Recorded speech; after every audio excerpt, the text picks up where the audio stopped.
Shinji and Warhammer40k, Chapter 27, Timeskip Trouble, Part 4. Javaal professed to be a peace-loving, enlightened society. Shinji Yukari was hardly surprised to find that they kept a perfectly functional and highly secure prison too. It also confirmed something he'd long puzzled over. Was it possible to block human psychic abilities, if artificially? So far, the word was yes. One of the first things granted to the students was a small bulb of attuned crystal. With a little mental effort, it could be encouraged to grow psio-electrically. It served as a meditation aid, and of course, like a flashlight. The monks didn't even bother to take it off the string on his neck. He didn't know how much time had really passed. He knew some people seemed to have some sort of an internal clock, but that wasn't one of his few talents. He only had the cycle between light and dark. By those he guessed 2 days, but he had no assurance the intervals were the same. For the moment it was dark again. At least the crystal was damn near unbreakable, and a little board practice meant he could play one-handed catch with it, even while blind. He caught it with both hands. The clap was barely audible. He pressed his palms tight, and very slowly let a small gap form between the thumbs. Her face drifted across his memory.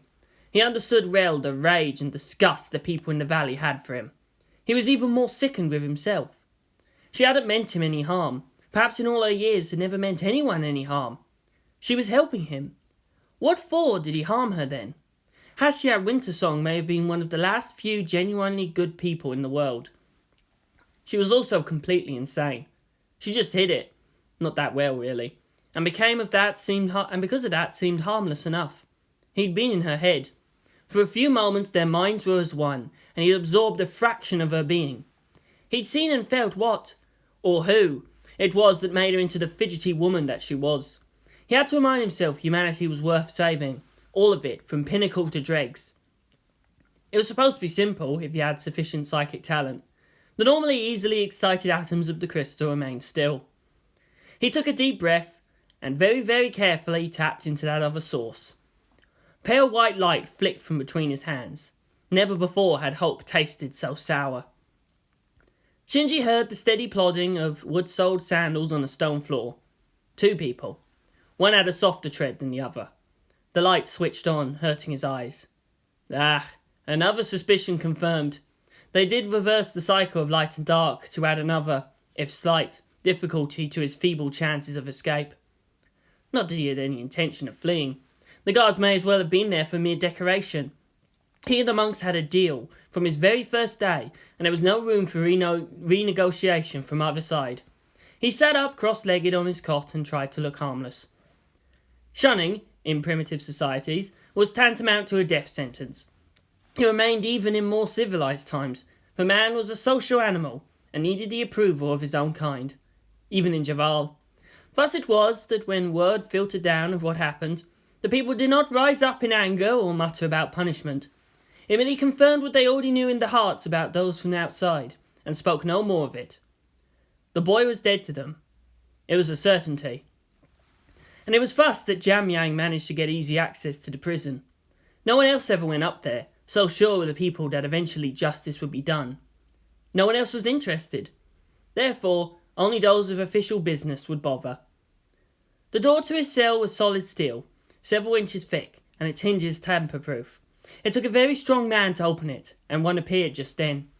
The boy exhaled, just as a big foot slammed into his gut. He curled over in pain. "Outsider bastard!"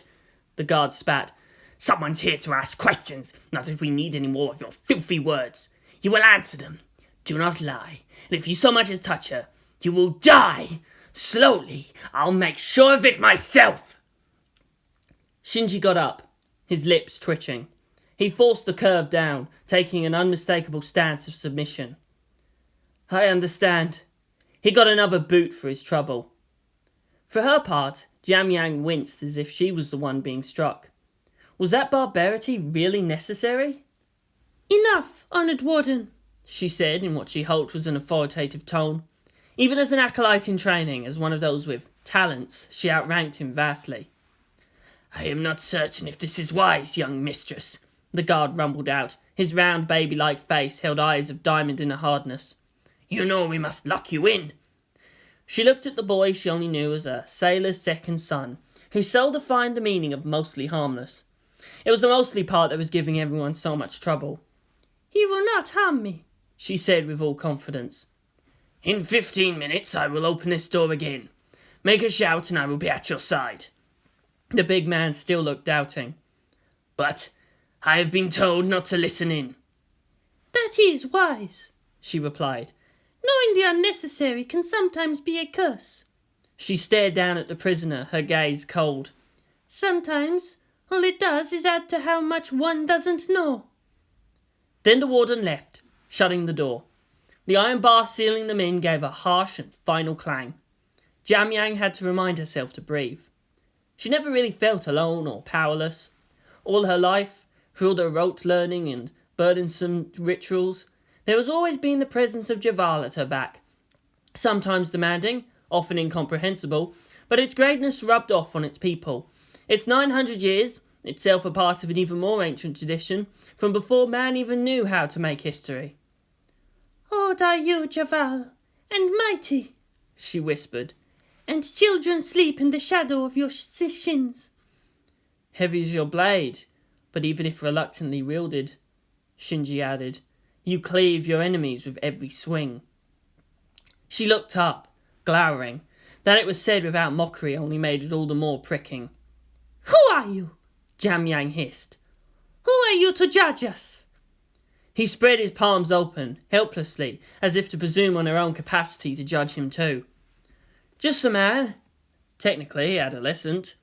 But the sentiment's there. A man, as she was a woman. As much as Hasya Winter-Song. The woman had been treated with barely disguised ridicule, but she was still Javaal's own. And in a woman's heart there was that basic fear. Of the man. Of force.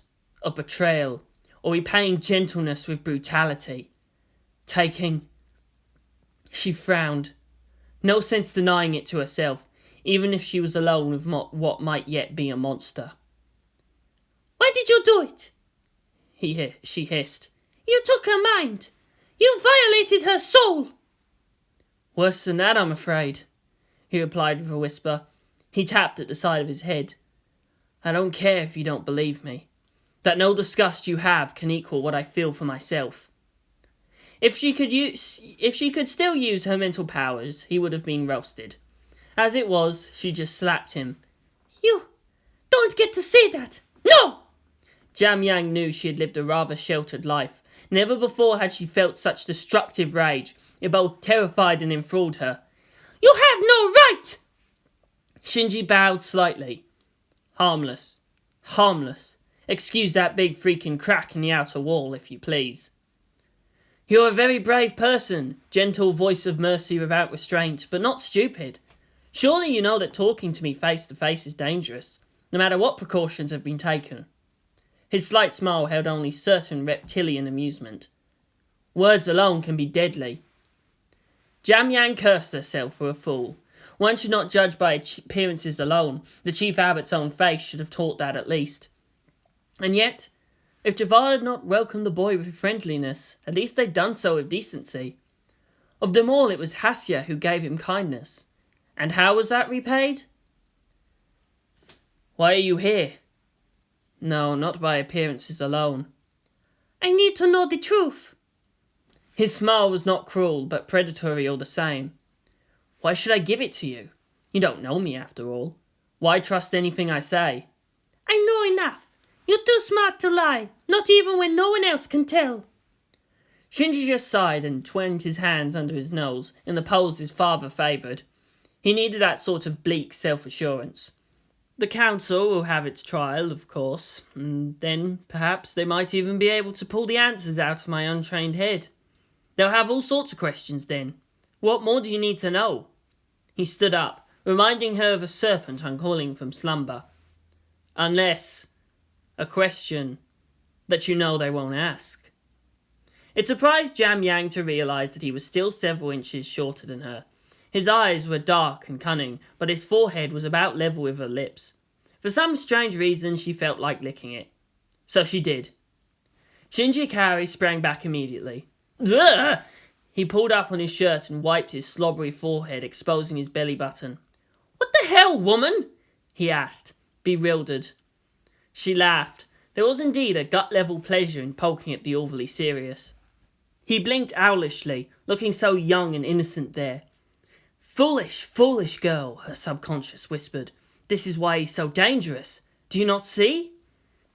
Innocent, perhaps in the same way the lioness bears the gazelle no malice even as she leaps. You can read minds, he said to her. I can't. And her training whispered, doubt everything. Always question. There are no gods for you, only freedom from the wheel. Even the truth may conceal illusion. Not much of a guess. I'm best in my class, and the practical exercises are easy enough to find out in advance. That doesn't comfort me either. Is he admitting to fallibility, pretending to infallibility, or simply disguising his strengths with his weaknesses? Her brain was starting to hurt. Such twistiness. No wonder Javaal retreated from a corrupt world. It was easiest for us to speak the truth all the time and expect the truth all the time. Such was the simplest and most beautiful Dharma. Tell me, she said. Do I need to beg? You were raised in the temple, with all the valley, your father and mother, and yet you know the dates. And you've always felt a certain familiarity, haven't you? That's why, when you learned she was my teacher, you kept on shadowing me, even when everyone else gave up looking. You've always been fascinated by the outside, but not with its glory. It was the evil in it that always caught your eye. Because you've always feared you are the fruit of that evil. Jam Yang forced her hands to hang slack, despite the sudden hot rush of rage in her heart. She's here. He tapped at the side of his head. And I say to you now, I know why she acts as she does, why she laughs at the ice and weeps at the wind. Jam Yang leaned forward. Did he realise just how vile it was what he had done? She's not your mother, he said with finality. You felt the familiarity, sure, and she is related to you. An aunt, perhaps, at best a cousin. I'm not saying this out of fear. I suppose the blood tie's close enough that you may use the poison at your fingernails. She gasped and stepped back. Twisted. What would it be like to live in that mind? Just looking at him seemed to drain her will, as if it was never her own choice to come there ready to judge him. She saw his eyes all wide and bloodshot. He needed someone to judge him. Someone he could trust, not the council with their own agenda or the assorted citizenry and their prejudicial ignorance. What did you do? She asked. He grinned slightly. Finally the most useful question. Shinji leaned forward, just a boy again, and all enthused with his new toy. He held his meditation crystal out, as if there were not thousands just like it. Do you know what this is? Jam Yang held off on her indignation. She was raised in a monastery after all, and often those who asked such stupid questions were not after the most obvious answer. In fact, most were not after answers at all. Why don't you tell me? This crystal's not born of nature, but man. Nowhere else other than Javaal can it be found. You people consider it the final test of your mastery of self over nature, layer by layer forming this psychoreactive crystal. His smile grew crooked at a faint frown. He was repeating what every child of Javaal already knew. But more than that, this is a most efficient capacitor. Do you realise how much it could revolutionise solid-state electronics? She blinked. That she was not expecting. Maybe some sort of incomprehensible koan. Something so practical seemed such a letdown somehow. Some inner part of her sniffed contemptuously. Men. Trapping. Focusing. Compressing. Amplifying even. All without wasting any of it as heat to the environment, or losing it bit by bit through weakening molecular bonds. Contained, secure, safe. Even if broken, each single piece will hold that minuscule portion of the whole. Perfect storage. Not just power, but patterns. He held it up to the air and let it glow. And what makes it perfect as a vessel for the mind is that past a certain point, it'll cease to accept or create any more energy. That's it. Just stop. It will hold what it has within to just short of eternity. He grinned. Amazing. The possibilities stretched out. The most immediate, however, was the staggering worth it could have for the Evangelion Titan modules, reducing the capacitor banks by nearly 80% in mass, leaving more space and weight for armour and weapons. Then, the highly efficient energy caps needed for vehicle and infantry beam weapons. Jamyang looked beyond the delight in his face. The crystal glowed bright and free, and of course, that was supposed to be impossible. No man, no matter how powerful, should be able to do that. He would shoulder the mountain, fight the land and all the history of Javaal. The craft that made it so dated back to Mesopotamia, and according to legend could, and had, imprisoned a deva. Dangerous, the back of her head said again. You read books too. Deva is a positive force in the Vedic legacy, but the opposite meaning to Zoroastrian fables. Not that she gave much credence to those childhood tales, since the valley was supposed to be a shelter for Mahayana Buddhism, if in a form only barely recognisable. So, what can I do? It's not like I can stop him. Of course you can, foolish, foolish girl. It came to her after a while. Ever has the downfall of man been woman, and it was a fearful thrill to know her weakness was her own strength. In all the world, right here, I am the only one safe from him, and in all the world, right here, only I can end him. That made it even easier to loathe. She'd long accepted she would never be so powerful in the outward, physical forms of the mental arts. However, it rankled her to see someone else wield power so easily. She wondered if that same emotion clouded the sight of those normals who looked upon her. He continued on, delighted more at that little light than in all the splendour of all the world's nations. But this only works as well as it does because it's never felt the touch of machines. To make more like this would require many weeks of effort from a willing mind. And to do that, other than the mere joy of creating, the world would enslave the very wonder of Javaal. And its people too. The question hung unspoken in the air between them. Would it be worth it to me? Jamyang slapped at the crystal, sending it clattering across the room. Shinji just looked pained, as if rudeness itself hurt him. After what he'd done, it rankled him to see him ask, can't we be civilized about this? What does this have to do with anything? She asked. All this meandering along is just convincing me that you're twisting the wrongness around until it seems like it's right. For the first time hence, anger flashed across his face. This is a vessel, made in poor reflection of the mind. The crystal leapt back up to his palm, shining with brilliant defiance. The mind is inexhaustible. It can pour and pour as long as life exists. But the opposite, no. Even this crystal's bound by universal reason. The mind tries to hold beyond its means until it breaks. Sometimes mends, only to try again. How exciting, me, Jamyang thought. How interesting to stand alone before a lunatic. How refreshing from the endless sameness of living in Javaal. Sarcasm in her mind held back the sheer terror. How arrogant it was to think she could be safest there, but that didn't compare to the sheer haughty fury boiling off his presence now that he had no need to hide it. The truth she wanted, and that was what she was going to get. Like a serpent shedding its skin, she thought again. Look at this crystal. See its layers? Power regulates power. Whoever made the first crystal knew the human mind well, and how to break it. The crystal reached its brightest state. How then do you cram even more power into the mind, to control it, to keep all those crackling thoughts inside? Jamyang backed away, pressing herself to the wall. Yes, the little things that had people burned or impaled or slaughtered as witches. Yet there too was the slaughter inherent in the arrogance of having abilities others did not. Control was its own form of power, and power itself expressed control. This is how, he hissed, change the very nature of power. And the crystal wailed. It was not a sound anymore anyone could hear, but unmistakable all the same. The light flared, then began to blacken. No, it had a glow all its own, but unlike the simple living glow before, it devoured, sucking in all heat from all around.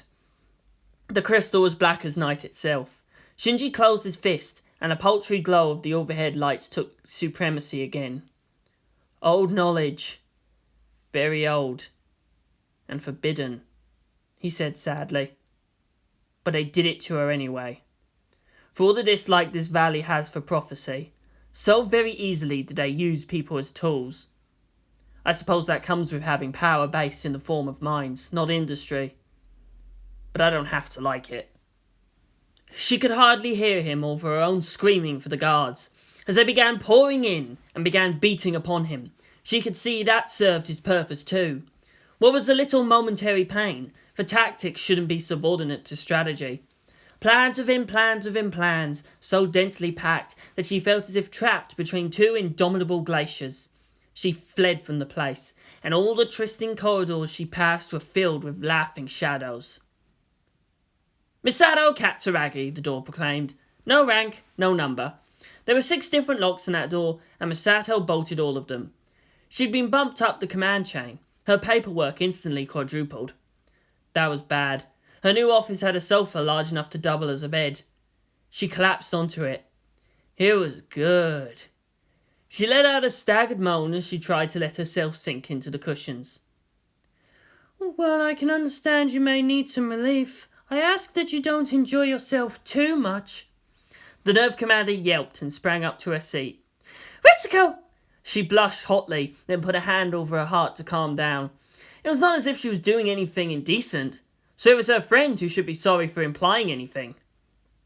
Some of that must have been carried in her gaze, there, as Ritsuko briefly looked contrite. The scientist took a sip of the coffee she held, and that fortified her to give her own angry look. I'm very disappointed in you, Misato, said Ritsuko, inhaling in the aroma. You had a whole sack of Jamaican Blue Mountain and didn't tell me. That boy pampers you too damn much, sending you something you can't truly appreciate. That's for if I ever, for no particular reason, felt a need to bribe you with it, Misato replied, surly. Now that it was out in the open, for old friendship's sake, she could no longer deny Ritsuko any access to it. Speaking of which, have you heard anything new from Shinji? 5 weeks had passed since Shinji disappeared, and it shamed intelligence services all over the world that they had no wind of wherever it was he had gone. Were it not for a few letters, they might have thought he was dead. Even then, the last word was 3 weeks ago. Misato had to shake her head. A pity. I need not remind you that morale's at a rock bottom right now. At that, Misato had to agree. It was barely 2 days since the utter public relations disaster that was Iruel's attack. It might be more convenient for a variety of reasons, but no more trade fairs would be held in Tokyo Three's territories. Mere destruction of property could be overlooked, but it was far harder for people to forget that fear and their shame at being cowed by it. I'm not asking for much, just an hour every day to get away from all that damned yapping, Misato complained while collapsing back lengthwise on her couch. It's bad enough they're trying to overhaul our security, despite the slightest losses we've ever suffered from an angel attack. But every change has to be under budget. It's crippling our logistics if we have to fear other cities sucking up our workforce. Ritsuko shrugged. I suppose it goes under the heading of not rewarding failure. We'll have failed when we're dead! Misato slapped her on thighs. It's like that old gripe. What's that? Something about trying to save a few shillings on drapes in a ship worth tens of thousands of pounds. Try earthquake protection. Oh, much more apt, thank you. Better to spend a little extra and not need it than to need it and not have it. Her expression grew sly. By the way, do you have any counter yet to the angel's attack? Ritsuko still had to hold on to her cup with both hands. She sighed and her expression implied a facepalm. You can't whine to me about unreasonable expectations then get that out of me. I can't just pull plot devices out of my ass at your say-so. She then paused. Her look of exasperation intensified. Misato, you're thinking of something dirty. Stop it. Sorry, I was just remembering that one time I miss the days when I outranked you. Ritsuko very carefully put aside her cup. She leaned forward and thrapped Misato on the side of her head, as if to a recalcitrant child. Ow! The nerve director rubbed at her head. You've been really demonstrative lately, you know that? It was a great change from her former aloofness to human contact. Enough, Misato. And listen, the UN wants to put Gendo back in charge. It can only happen at a unanimous decision from nerve directors. Misato snapped back to seriousness. Oh, hell no! She snarled. After everything we had to do just to get him out of office, why should we bring that snake back in here? She spat aside. Politics! I've got no damned use for it! Ritsuko shook her head. You complained about logistics. We can't provide for the Evangelions on our own. Hell, we can't even feed ourselves. She considered it lucky that the fortress city had yet to face a true siege. We're going to need outside support to keep going, and for that, the others have to be able to criticize us. They're doing fine with that already, Masato huffed again. Not even Tokyo Free Zone media supported every one of NERV's policies. In fact, they could be counted on to be the most vicious in certain issues. Almost literally, like sharks smelling blood. Ugh, you really don't get it, do you? Who the hell do you think you are? Hey, I don't have a problem with being criticized, Masato said back. Old friend or not, be damned if she was going to let anyone imply she was anything like a pampered bureaucrat. I don't enjoy this promotion, damn it, and I managed to keep myself from wringing a few little necks that really needed it. The scientist laughed, not unkindly, but still ironic. You really don't know. Fine, I'll tell you who you are. You are Katsuragi Masato, Director of Operations for NERV, the first and foremost expert in Evangelion strategy, mother figure for the children directly responsible for this world's continued existence. And for all that can be worse for getting things done than Gendo ever was. Plainly, Masato was inclined to argue, but was more confused than insulted. Think about it. You're complaining about all your paperwork, but all that says is how hard it is for people to say no to you. Despise politics all you want, but it's your first and finest shield. It's not like there's anyone else out there so expertly groomed for your position. Thanks. I think... Masato was at a loss to understand the strange bitterness in her old friend's tone. Don't get me wrong. You've no idea what we had to do to free ourselves from Gendo's influence. Splitting NERV Command into a directorate balanced concerns. You don't have to worry about deciding what's a better use for the budget, more weapons for the Ava or sinking more shelters for the civilians. I only have to produce practical applications from my ivory tower. And who could criticize Kaiju when he speaks without indirectly insulting the United Nations behind him? Isn't that good? We set it up that way to keep from gross abuses of power. It's too balanced, that's what. And thus, if we fail together. Ritsuko took back her cup, but the coffee was already cold and flat. She frowned and drank it in anyway, her hand shaking slightly. By hiding here in your office, you missed out on how brittle our control becomes with every passing day. We need to be able to fail in slow and acceptable terms, instead of banking on so much goodwill. That way, we can falter and not fall. Wait, are you saying we need the bastard back in charge so he can be a scapegoat? Ritsuko winced. Essentially, yes. Well, why didn't you just say so?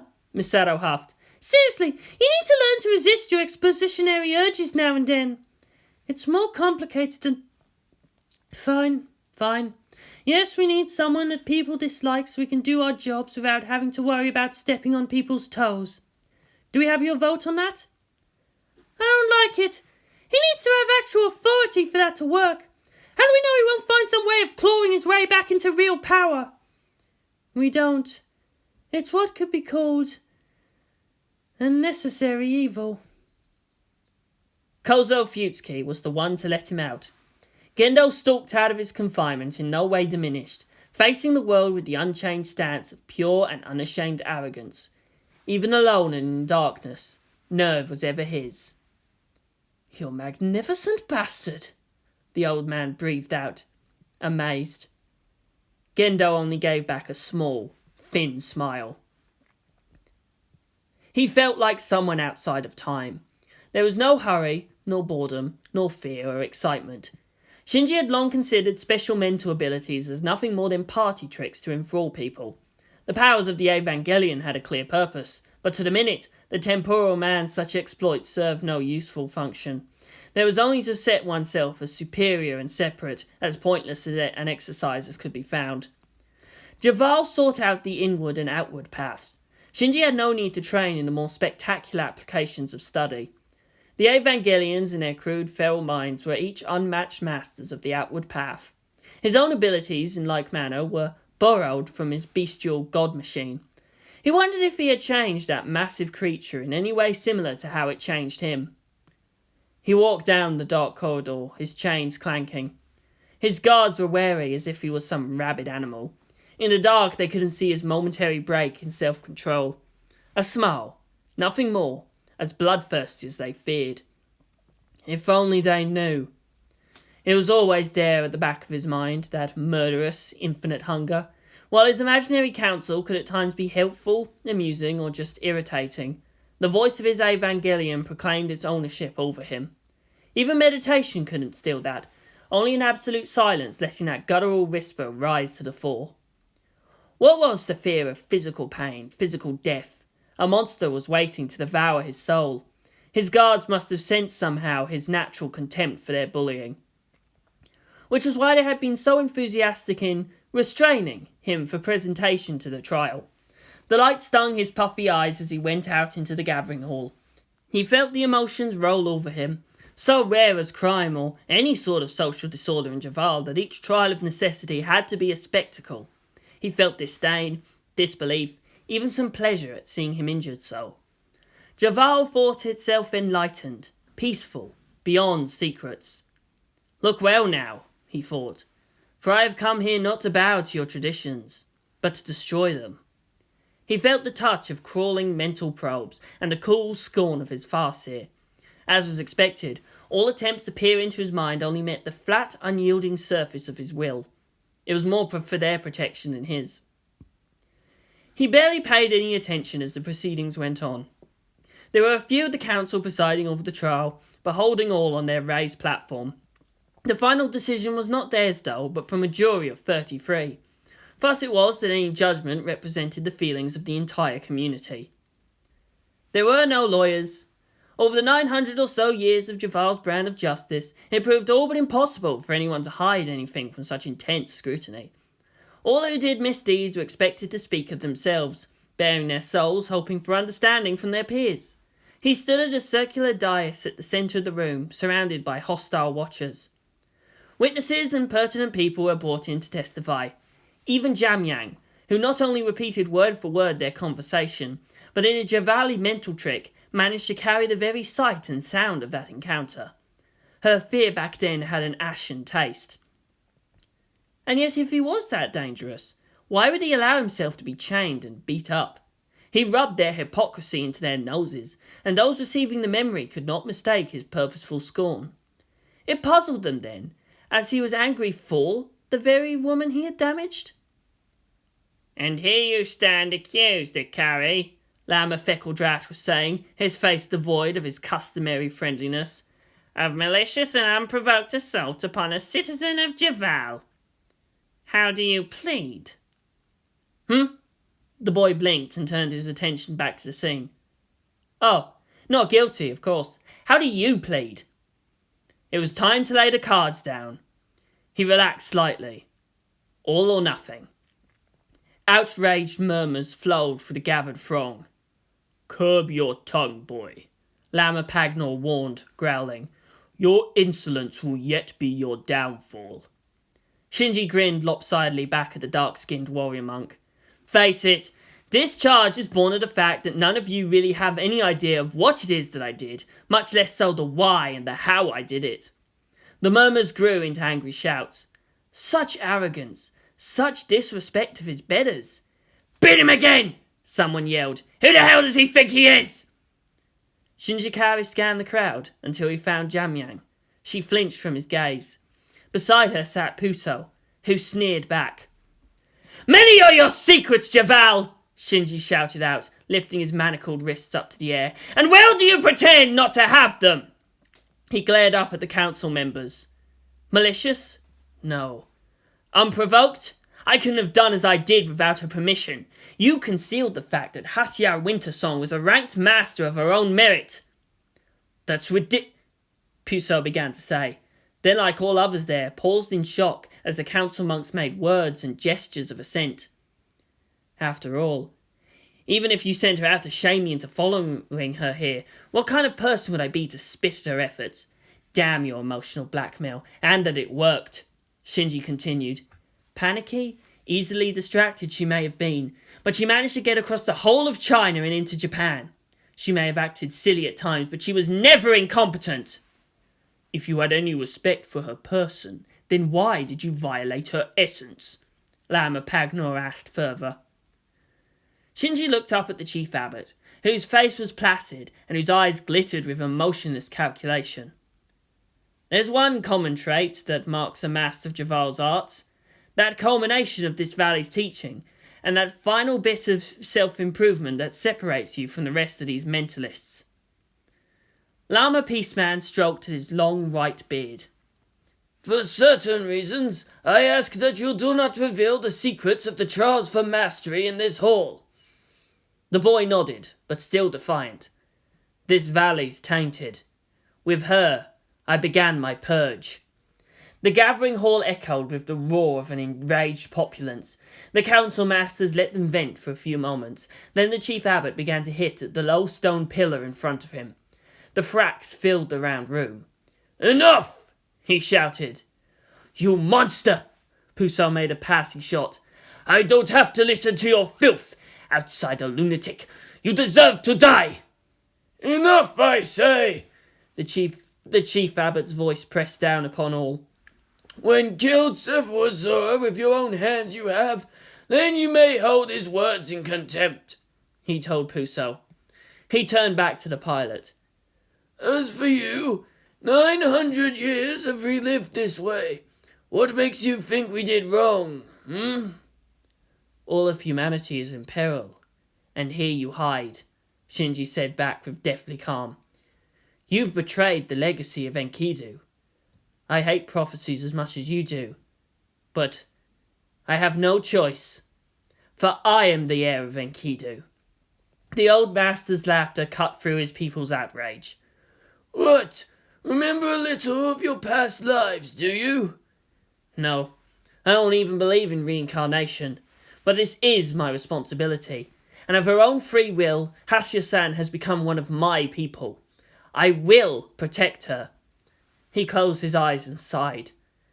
And for what you have done to cripple her potential, what you let happen to her, broken deliberately, a pitiful sight, just to ensure years later I would follow her to this place.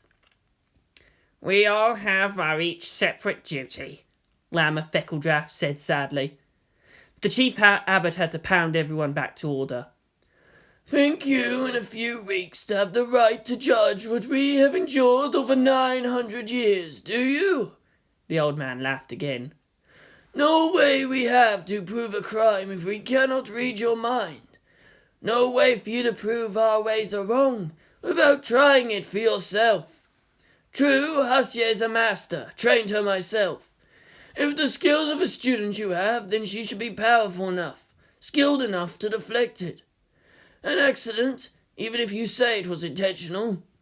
But if greater rights you want to claim, then either crime it was or teach us you will. But other ancient ways there are of measuring truth. Take the tests of mastery you must. The old man's face wrinkled up into a grotesque grin. To the temple of trials you go. Know you that not many survive. Die permanent you will. Lama Pagnor leaned forward slightly, in case the boy was stupid enough to think he could fight through the valley to escape. Shinji merely bowed in respectful thanks. He wondered briefly if it was really just arrogance, that he was being blind to his own means. Intuitive logic seemed like such an oxymoron, but Javaal had taught him too that such lucky guesses were flashes of the result, as if her mind had all possible information and an infinity to process through it. It felt like the right thing to do. He had little time to waste on niceties. Even then, intuition was far less dangerous than empaths. These people were not his enemy. He looked to the east. There was no time. Lama Feckledraft dared to disturb the peace of the lunch hour. He was one of those who specialised in the inward path, and one of the passive benefits of that study was harmony of the body. He was old enough to have fought in World War I, and indeed was recruited right out of the battlefield. He looked up to the chief abbot with the utmost reverence, as far as one could look up to someone half his height. It was also that much harder to raise any righteous ire when it was all but impossible to meet the other man at eye level. It felt silly to scold the past centenarian as if he was a child. Ah, are you sure about this, Your Grace? We did not plan on this. It seems far too risky. The old master did not respond just yet, and rummaged around his robes for a cigar. He flicked his thumb, and a little flame flickered at the tip of his fingernail. He used this to light up the cigar. He took a few calming puffs. So formal, Henry? He asked after a while. You disapprove? The Sunshine Kid, a nickname that didn't age as well as its bearer, blew out a perfect smoke ring. Raise the stakes he has. So must we. To gain all, risk all. He is not ready, the monk added. This can still backfire horribly. The Lama, whose name translated to Man of Peace, was the second oldest person in the valley. As always, he stroked at his white beard, an obvious sign of age and authority. It helped to remind himself that it was fine to sit equal in the council with his own father. I am reminded of those old folk stories about heroes given impossible tasks. Ever the scholar, Feckledraff noted, Counting every grain of rice in a field, retrieving rings thrown into the ocean. Things like that? Yes, those, he shrugged.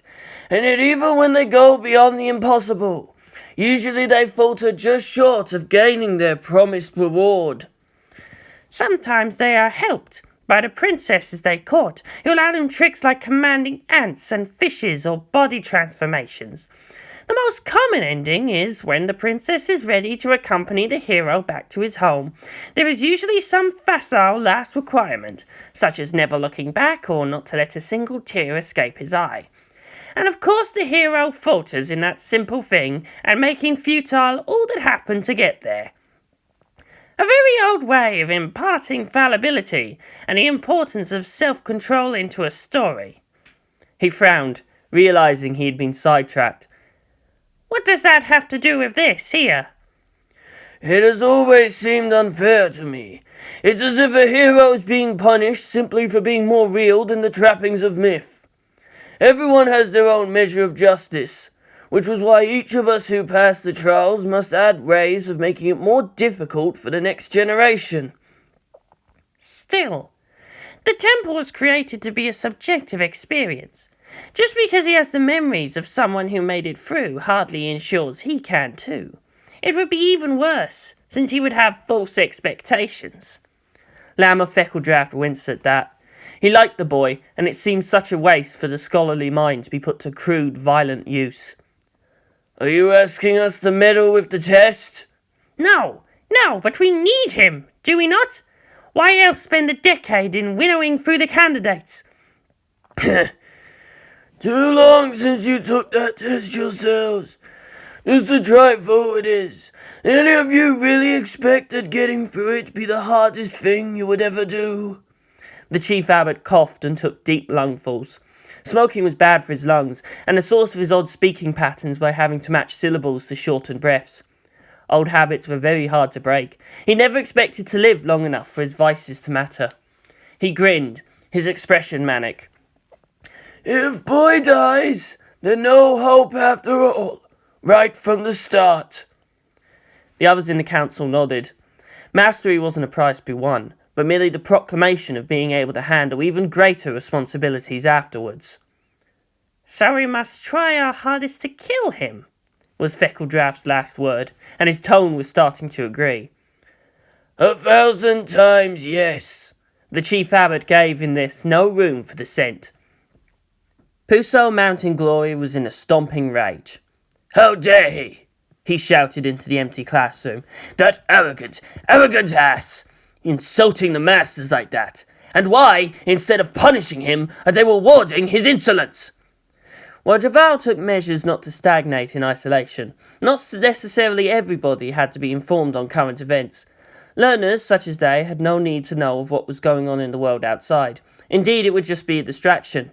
Even most of the adults were at a loss to explain where the source of Shinji's insane self-assurance came from. Those that knew could only despise that as being deluded by his own propaganda. Is it really a reward?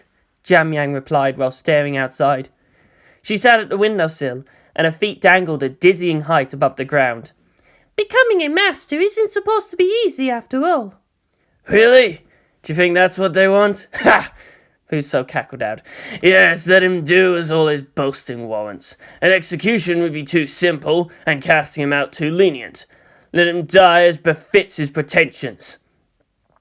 She decided that while Puso was handsome enough, his look of glee was all the more horrid for it. Unlike her, a true orphan, he was given up to the temple by his family. Psychic adepts were supposed to be raised without parental influence, so that their judgment later on would not be impaired by familial ties. In practice, it was easy enough to find out one's bloodline. Even with the apparently random factor of psychic ability, he had all his life marked out for success. That must be why, she supposed, it was so irritating to see someone else succeed with effortless grace. She smirked slightly. Maybe because the outsider behaves with all the pure haughtiness he so wants to be able to get away with. Jamyang shifted to sit with her back to the stone-hewn window's edge. She put her left knee up and let her right leg back into the room. Her pose was such that the wall cavity served as like a frame. The hem of her robe trailed down, exposing a bit of thigh. She'd always felt that he looked at her with a little bit of contempt, being a class ace, but in a field he couldn't challenge. She'd never really considered herself beautiful. At that moment she had to hold back a laugh at his boggled expression, as if he was seeing her for the first time. She stared at him blandly, and that cool disinterest in her own expression seemed to fix him in place. What if he survives? She asked. What if he gets through the test that failed 3 out of every 5 that attempts it, and outright kills one? And it's not as if even daring to try is something that happens too often. Impossible, Puso replied, his nostrils flaring. We know a little about it. And it's not just power, not just skill, not just intelligence. No one should be able to get through it on just luck and talent. Maybe it's just foolish overconfidence. But where is that coming from? She asked again, absently trailing her finger down her cheek. And where is this confidence coming from? She stalked over and smirked even wider. He might be a fool, but are you willing to presume the masters are stupid enough to let him in here without checking if he was worth anything? Puso stared back with a hooded gaze. You testified against him just a few hours ago. Why are you on his side all of a sudden? She laughed, and it felt so freeing. She never knew her voice could sound like that, so clear and unafraid. Have you thought about what it could mean for us if he does win? Yes. What would it mean if he manages to win? Puso replied through clenched teeth. She searched within herself and found just what it was that was so amusing. Whose hubris was greater? Shinji Kari frightened her, shocked her, yet at the same time was his insane plan actually any more deluded than thinking things could always stay the same? Javaal had power, but in seclusion tried to escape the responsibilities of that power. So much fear there. Because he changes all the rules, don't you see? Jamyang said with a giggle. The books speak of the tides of history, and we can see if it's better to cling to a rock or to float free. Freedom is chaotic. A deep baritone voice intruded into the room. Both young adepts were startled as Lama Pagnor strolled in. His brows were furrowed in grim thought. Would you deem it worth all that uncertainty, all that transient concerns that embroil the world beyond this valley?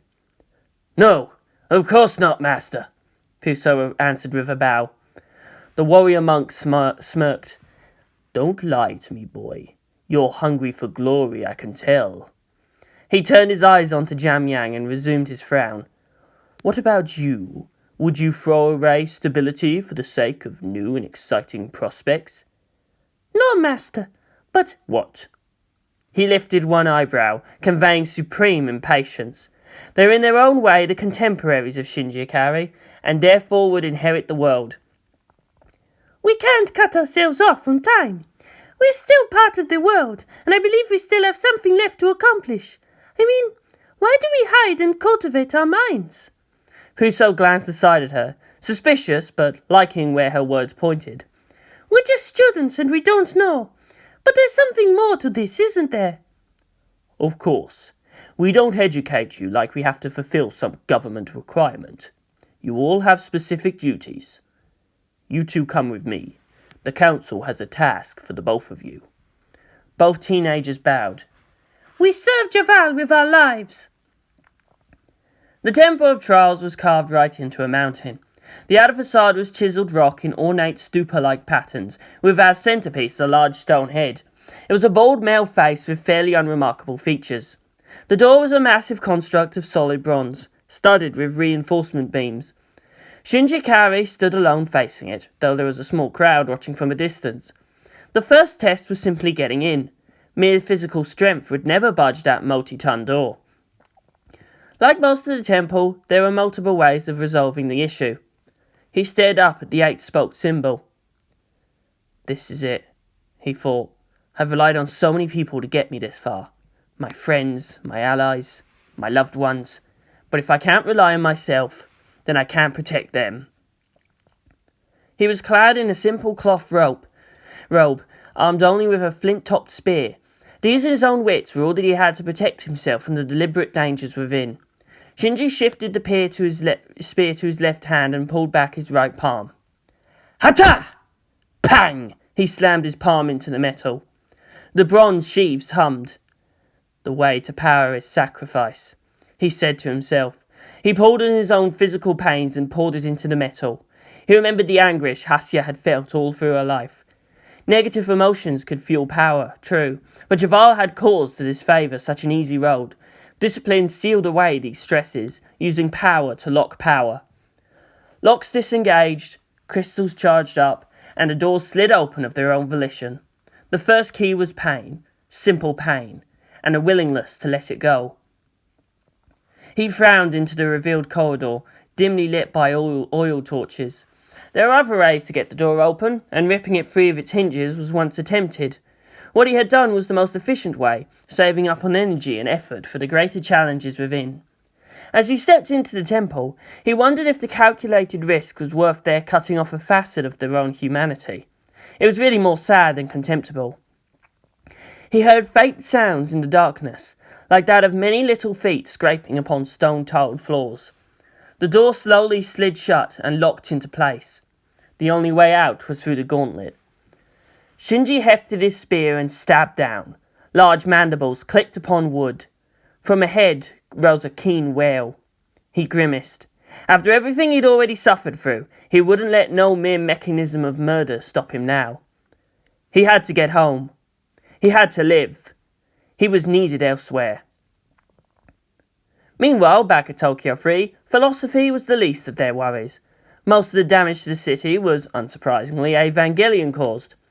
The people rebuilt quickly, but a strange pall continued to hang over the community. They simply lacked the enthusiasm that showed through earlier and far more damaging angel attacks. Nerve had to bear the brunt of that dissatisfaction. Gendo was back in charge, even if his power was reduced. It wasn't so much a demotion as a promotion of everyone else surrounding him. Even so, very few could muster any defiance to his consolidation of assets. There were few bright spots to life under the geofront. One of those was the Makoto Hyuga situation, which was hardly as amusing to the poor sod in question. Shigeru Alba chuckled as he watched Makoto futilely try to get Kaide out from his personal space. Senpai, shall we go to Hanano's to see if they have new stock? She was asking. Or should we walk over the evacuation routes? He winced. I kind of already promised Araki-san that I'd go up to the studio. She frowned, but surprisingly let it go at that. Seated beside him, she diverted the conversation to more neutral topics. She was hardly going to give up that easily. Everyone else watching pitied the focus of intense female competition. I never realized he'd ever get into this mess, you know, Shigeru commented. How the hell did he manage to hook them? No, continue to keep them hooked. Personally, I can't see it, but I'll support Kaede-chan as far as I can, Satsuki said, while flipping back her long curly tresses. This two-timing, it can't go on for too long. I'll hate him if he lets it go. Yeah, unfortunately, he's still a doormat. Megami Owl adjusted her spectacles at the sight. My analysis shows he's not likely to take advantage of either. It's not so much that they're competing for his attention, they already have it, but against each other. Shigeru chuckled. Poor bastard. He looked around, then as if belatedly realizing that he sat at ease with two attractive women. Say, You two get along, don't you? Don't get any cute ideas, Megami quipped. You're not even in your buddies' league. The long-haired rocker wannabe drooped his shoulders. How I love you, ladder theory, he muttered. Masato had Kaji to absorb her drunken haranguing. Ray went for occasional mysterious disappearances, even with Gendo back on his chair and asking for explanations. The Ava simulations occupied Maya's time. Asuka went home straight after school, with no one there but Pen for company. She felt relieved, better to read her letter in private. Section 2 had already checked it out as far as they could without opening it. Kaoru Nagisa was not on any watch list, for some strange reason. Their correspondence was regular, if mostly one way as he moved around. The others living in the apartment were at least considerate enough not to ask any questions. Ray, who was privy to Kaoru's background, wondered why the other hybrid continued to write his own posting address on the envelope. Why let anyone else know where he had been? It was as if he was bragging for someone else to recognise the hidden aims behind the obvious things he was sent out to do. He was in Vladivostok now. Asuka sighed. It had been weeks since she last heard anything of Shinji. Kaoru went all over. Apparently his business forced him to make representative decisions despite his health, and his correspondence made these places come alive for her, woefully stuck in Tokyo 3 as she was. Here to look at some manpower problems. I'm saddened to hear about your recent troubles, but is it not true that adversity tempers resolve? Skilled labour is increasingly hard to find these days, but Tokyo 3 shines with you there to protect it. She sighed again. All those places, from High Rajput, India to New Washington. Why couldn't Shinji be so considerate? Wherever he was. She wondered if he was doing anything even half as exciting or grand. She doubted it. He was probably out there somewhere, happy at doing something mind-bendingly mundane, stuck halfway up a mountain or something. Javaal was in an uproar. The exit point of the temple trials opened out into a plaza. Around it was already gathered most of the psychic population of the valley. All the council waited there, and the ones who had most contact with Shinji Ikari were the most concerned. The chief abbot stood out in full regalia, and his face was set into an uncharacteristic mask of seriousness. Did he expect the impudent youngsters to succeed? He stared intently at the exit, a thick ornamented bronze door, uncaring for the passing of hours. It drew speculation. Even so, it was a jarring surprise when the door showed activity. Sprang! The door rang from an inside strike. Sprang, sprang, sprang, sprang, boom! The frantic hitting could not encourage it to open any faster. Shinji Ikari stepped out, squinting at the sharp sunlight. His robes were ripped and bloody gashes marked his body. The left half of his face was all red from a wound on his forehead. He walked with a slight limp, but that was because he had no walking stick to steady himself on. Under the crook of his left arm he carried a wooden box. Some orange thing dangled from his right hand. He looked around, and catching sight of the council, snarled. "What the hell was that?" he shouted hoarsely. "I can accept the spike traps. Flame pits and boulder snares I understand. The puzzles, alright. The confusing architecture, fine. But giant ants?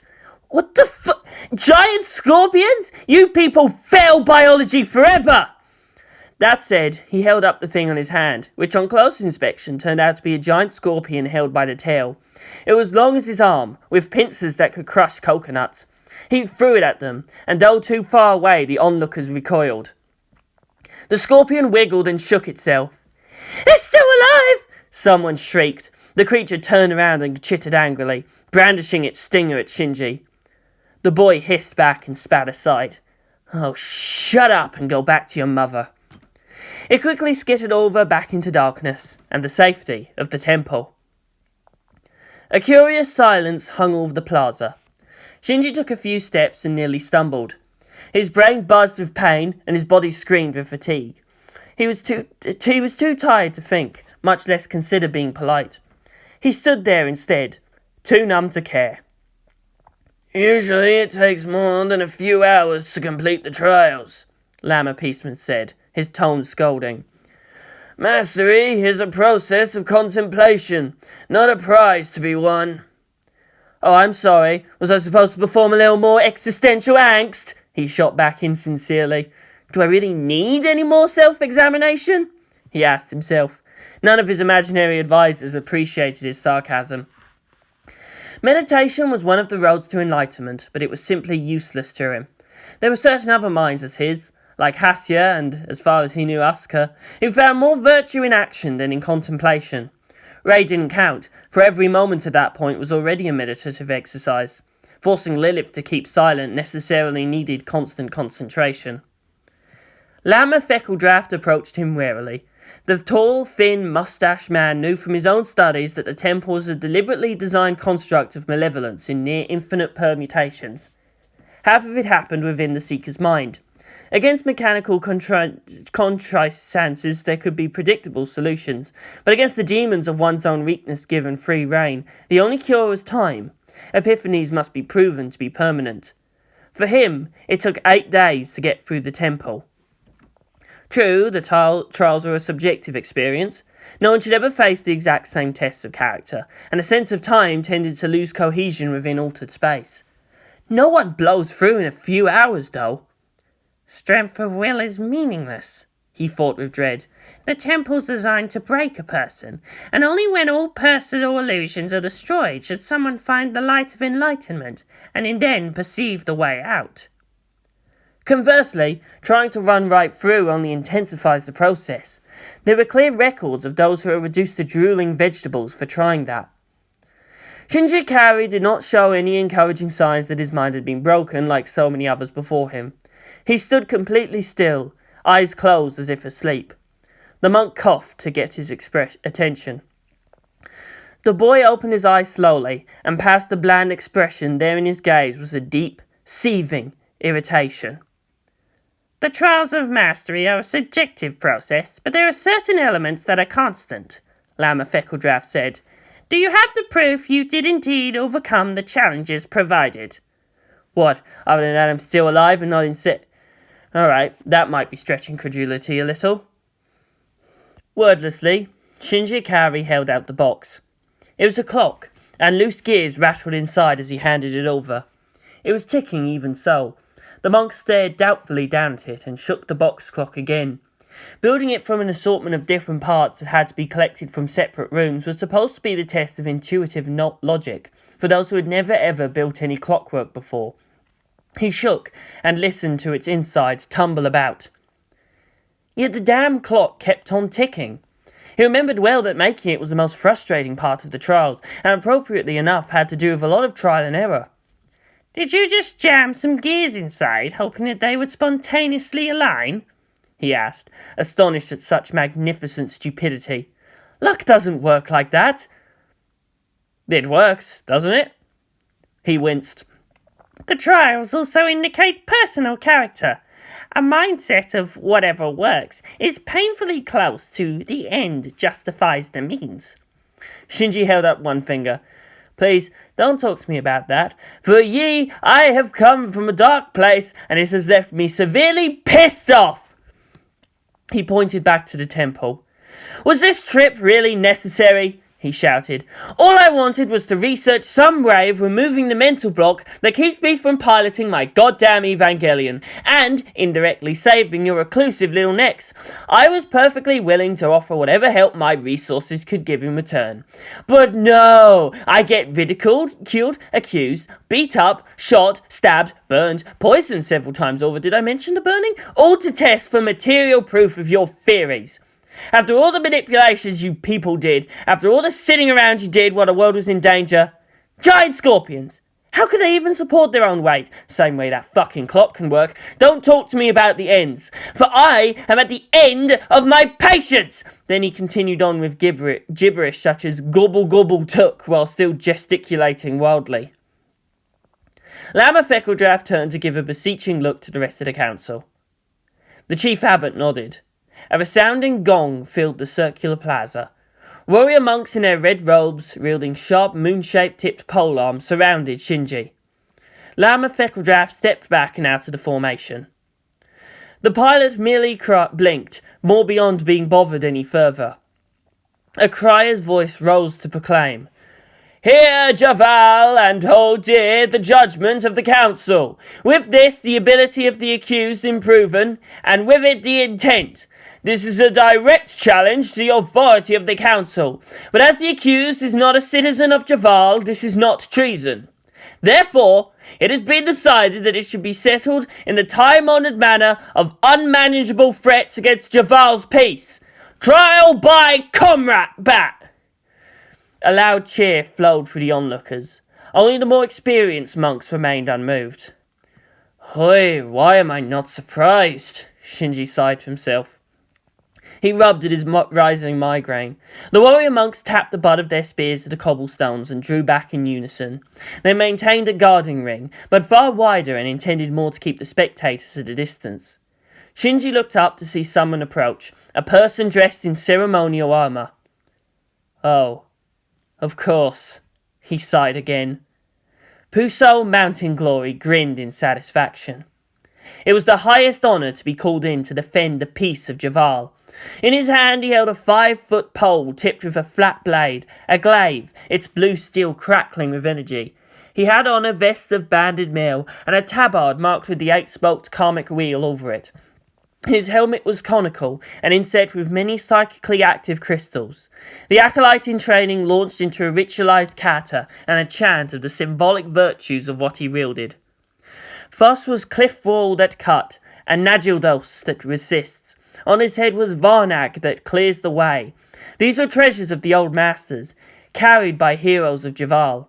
Actually, they were replicas, and new crystal infusion techniques allowed for more powerful items. But it was the history that mattered. Shinji stared at the blade. He had a feeling it could effortlessly cut through all armour, except the similarly active sword worn by the other team. The headgear helped perception in both the immediate and illusory. He held up his hand and addressed the council. Is this to the death? I'm kind of confused, what with me standing here unarmed and his holding a bladed weapon. The answer was yes. He had expected as much from the resolute grin in his opponent's face. The fact that Shinji managed to get through the trials did not intimidate Puso. If anything, the outsider should be that much weaker. Nor did he feel anything more than a passing reluctance to inflict a killing blow. Are you afraid, boy? Lama Pagnor had growled out at him. Murder is at the root of our society. Tyranny is only possible through cowardice and negligence on the part of others. Sometimes we must be willing to die for those we love, and sometimes we must kill first a part of ourselves, if we have to betray our Buddhist virtue to make others die for theirs. No, master. I'm ready to do whatever it takes to serve Javaal. Don't be a fool. Javaal has many martyrs. We're all here because we all believe that's better than being a conqueror. If you go out there trying to glorify yourself, better that I myself pass my judgment on you right now. The boy quivered in place, terrified. The warrior monk ramped up the threatening vibe. You will go out there to represent justice. Ah, justice, and your own life may be the price of that justice. I ask again, are you afraid? Yes. His teeth and bulging eyes shone bright against the darkness of his skin. It was not a reassuring sight. Puso Mountain Glory can know fear, but justice never does. It is a force all its own. Kill your being, and it will fill you. That aside, his fear was replaced by giddy triumph. If he could separate the act in his mind from stabbing someone he found annoying to acting out justice, it didn't seem so bad. The martial arts taught to him were just being put to use. He was filled with righteous will, and it was severely irritating him that Shinji ignored that to continue directing his complaints at the council. I may not be as wise, but I'm not seeing the logic here. Because I'm not dead or maimed, I can't be found innocent. And then I get to fight him to prove I'm guilty? What happens if I win? I don't want to kill this fool, no matter what. Puso bristled at that. Actually, if you kill him, that's a crime we can hold you blameful without doubt, Lama Feckledraft admitted, somewhat sheepishly. If you would just withdraw your insult to the council in the honour of Javaal. No, he responded emphatically. If he threw himself at their mercy now, they could dictate the terms of their alliance. As it stood, there was no possibility of an alliance in any case, so his death would be of little loss. There were 3 other Evangelion pilots out in the world. Javaal would just have to endure in silence as they always had. The tests never end, and he was in his own way testing them right back. Then defeat our champion you must, the chief abbot said. Only then would we grant you honor, speak as our equal. Shinji gnashed his teeth. This is grossly unfair, he shot out. He knew why they were doing it, but wouldn't let them slide by that hypocrisy. I call for compensation. The persecution has the advantage of spear and magic helmet. Spear and magic helmet? Lama Feckledraft called out, his voice pitched oddly. Spear and magic helmet! Lama Peaceman took up the cry, indignant. The crowd mumbled restlessly over it. Magic helmet? Magic helmet, Lama Pagnor finished, with clear disgust. Shinji and the chief abbot facepalmed simultaneously. Why were these people so susceptible? Puso held the glaive horizontally with both hands, at shoulder height in a stabbing pose. The blade glowed brighter, and sparks of lethal force danced around the edge. Enough talk, he growled, his eyes turning a strange shade of amber. Have at you! He charged forwards, his steps resounding off the stone tiles in quick staccato. His target made no move to evade. Shinji stood there, his arms hanging limply by his side. His posture slumped slightly in weariness. Then he tilted his head up and looked. There was only indignation there. For a moment his eyes seemed to flash golden. The sight of that gaze seemed to fill all the world that Puso could perceive. He leapt, his blade held high, and landed, sliding to a stop, behind and slightly off to one side.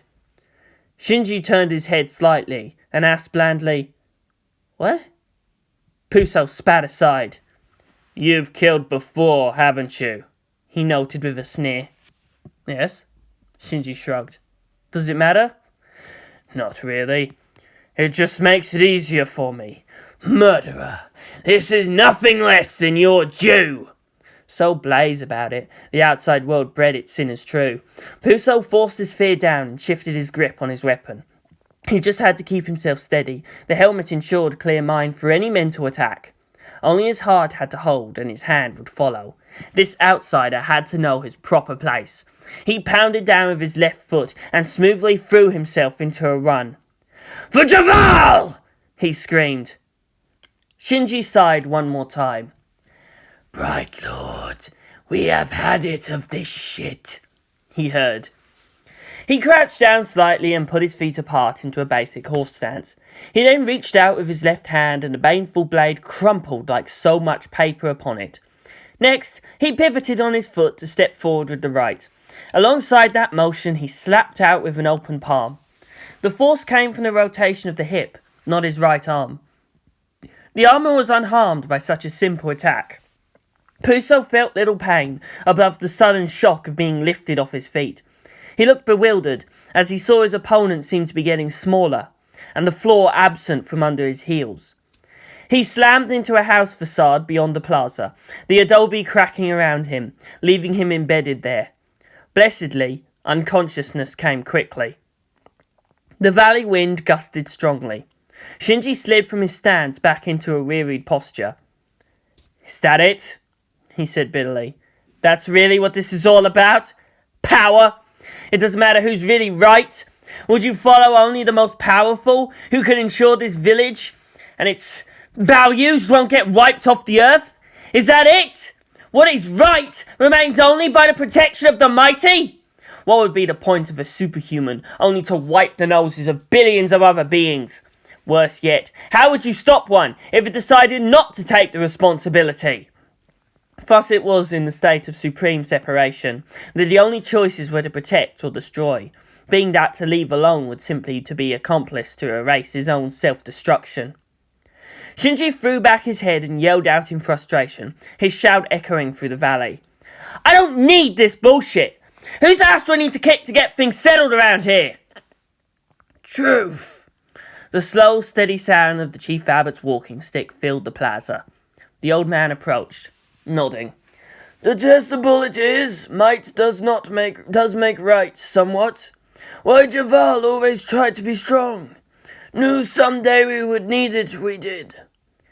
One strong mind can shield the many, Shinji replied softly. 1,000 strong minds can shield a country. My responsibility, Javaal, is not yours. Old I am, many things, many wars, and now follow me they must.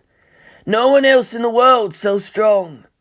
My might protects what is right. The guarding circle of warrior monks receded, more like fled, from the open plaza. They began to push the crowd even further back. Curly Krishna the Sunshine Kid rubbed at his bald head and rested on his stick as he stared up at Shinji. Regret this I do. Too many sacrifice for this. Cannot dishonor all who came before me. One last test for you.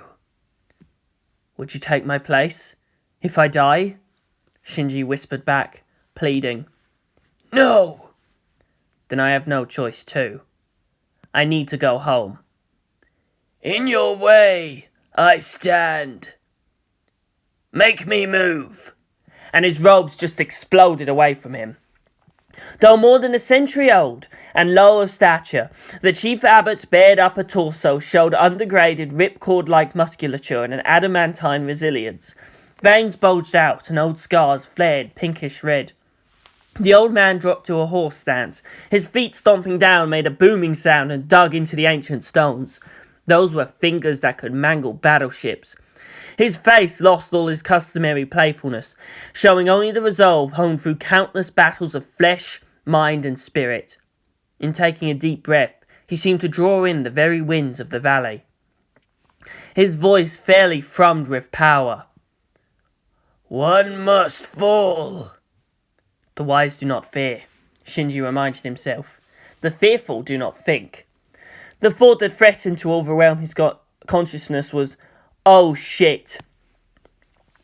Puso was given a task suited to his skills and temperament. That he got his ass handed to him was besides the point. Jamyang had her own duty to perform, and with her there was a greater expectation of success. For one thing, it was hardly as dangerous. The most she had to do was sit and wait. Hasya Winter-Song was not dead nor brain dead. There remained enough residual activity in her brain to support basic living functions. As far as all the best healers could see through, her awareness was just gone. Her mental landscape was a wasteland barren of all thought. Jamyang stared down at her. It didn't take much scrutiny to see a familial resemblance between them. The closest she had to her family. Even Javaal's good intentions couldn't overcome that aching need. She sat beside the bed, wondering at the secrets held within the oft-ridiculed woman's mind. They'd all severely underestimated her and the one she brought into the valley. She who had always seemed so unobtrusive, if faintly ridiculous, was the instrument that would destroy almost a millennia of relative safe stability. Jamyang's knowledge of politics was sketchy, so missed the irony that one woman was usually all it took to topple kingdoms. The girl was only dimly aware of a commotion happening outside, and of the healers all leaving. Why did you do it? She asked the unmoving figure. How can you trust anyone at all, after what you already lived through? It was unfair. Trust shouldn't be so betrayed. Whether it was for a good cause or meant in malice, that she couldn't forgive. Jamyang leaned over and steepled her fingers right under her nose.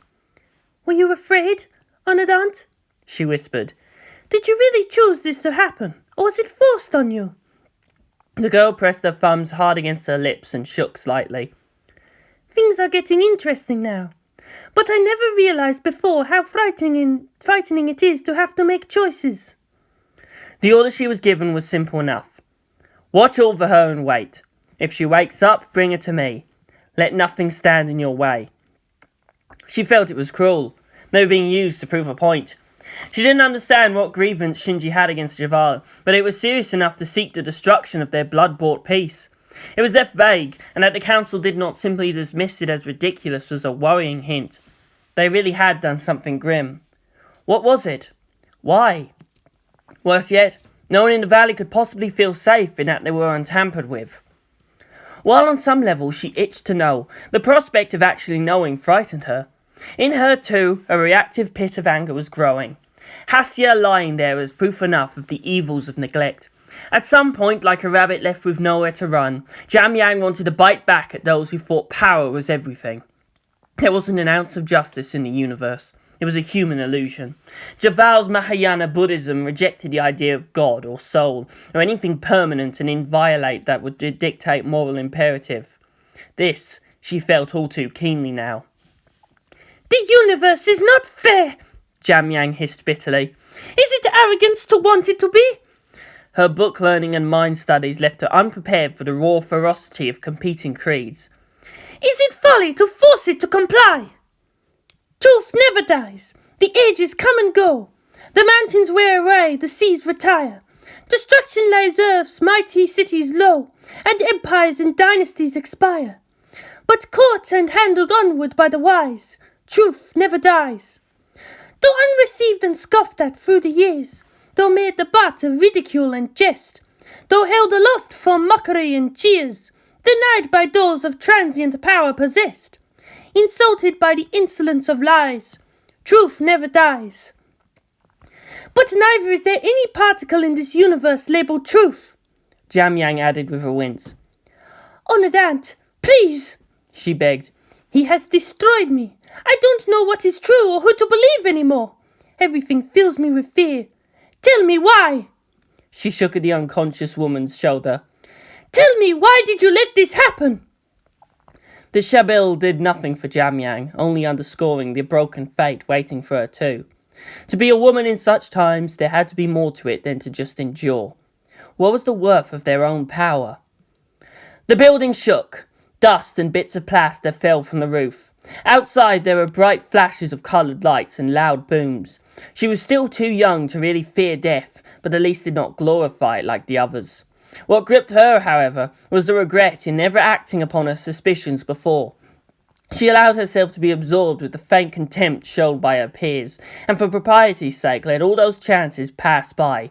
From such simple procrastination, she contributed to the disrespect. Hasya shuddered and gave a gasp. She arched her back as if stung. Her mouth opened into a soundless scream. Golden light seemed to explode from her body.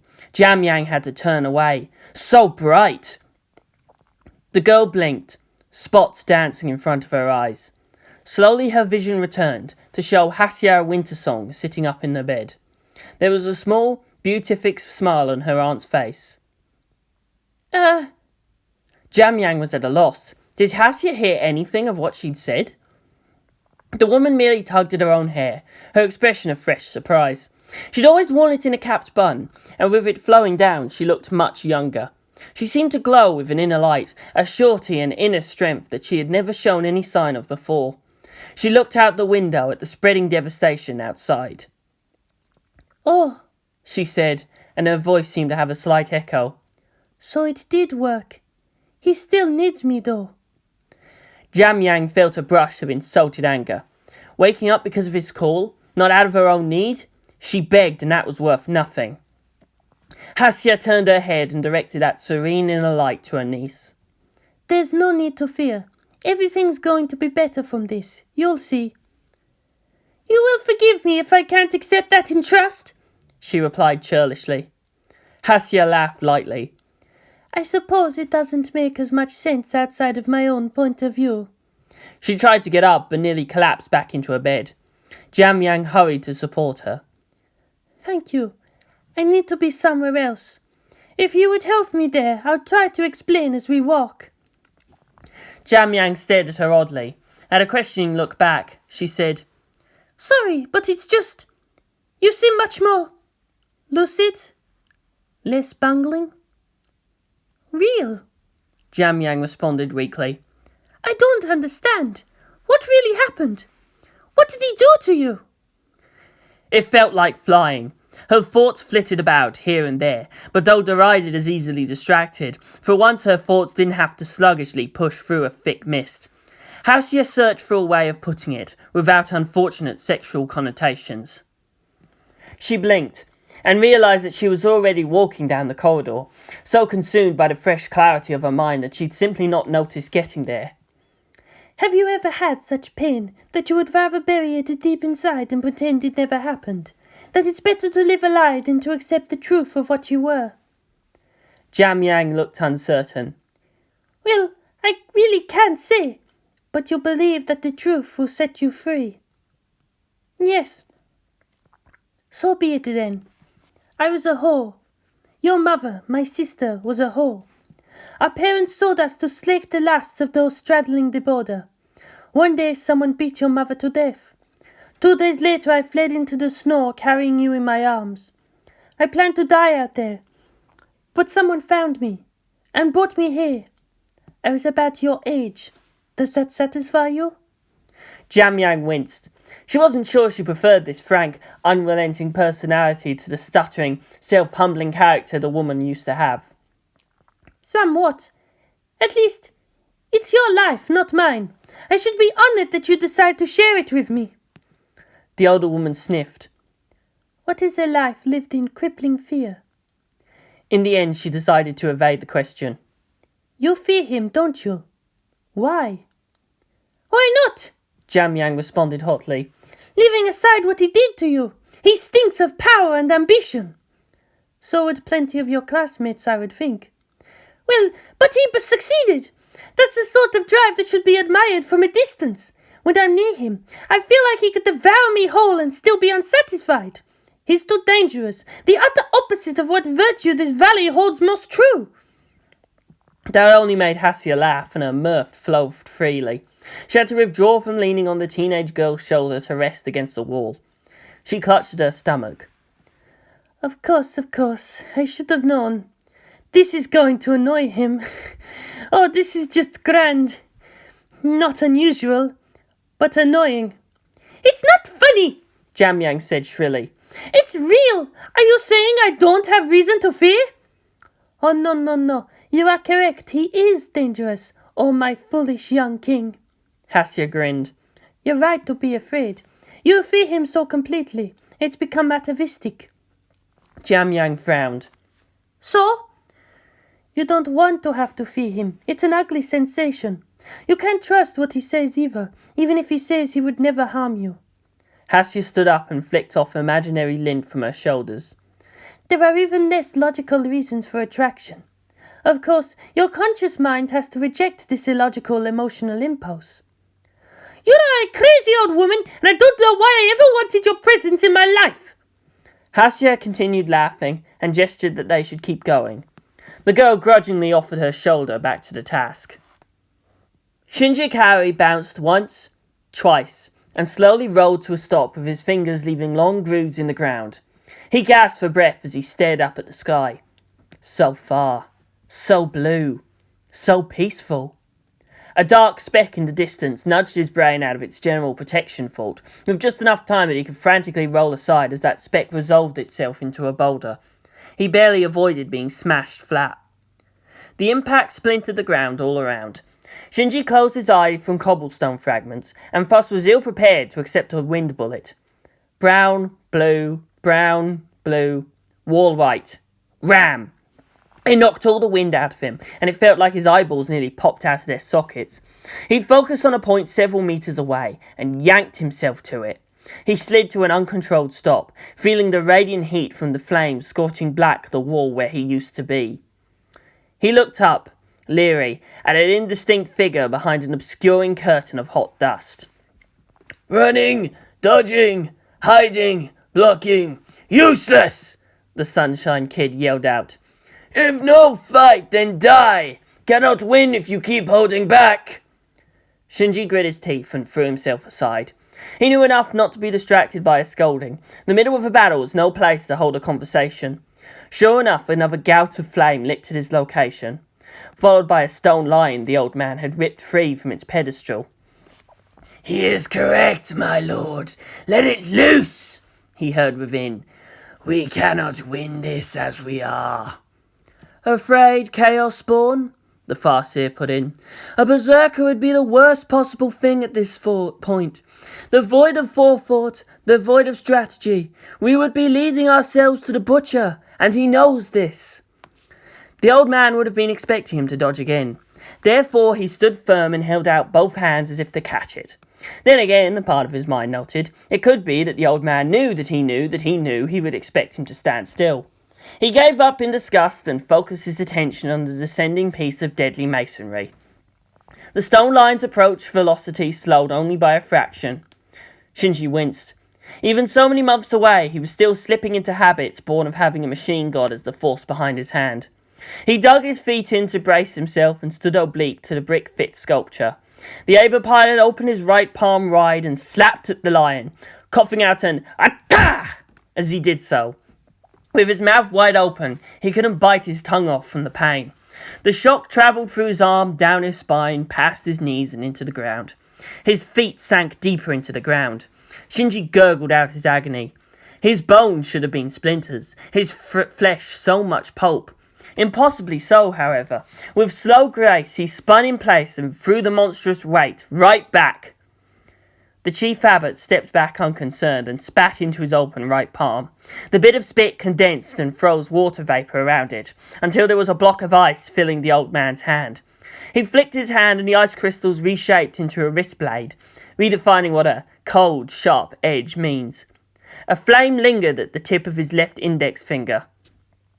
He blinked. Where? The boy was gone. If not in the immediate field of vision, then of course. The chief abbot managed to get an elbow up in time to block Shinji's determined axe kick.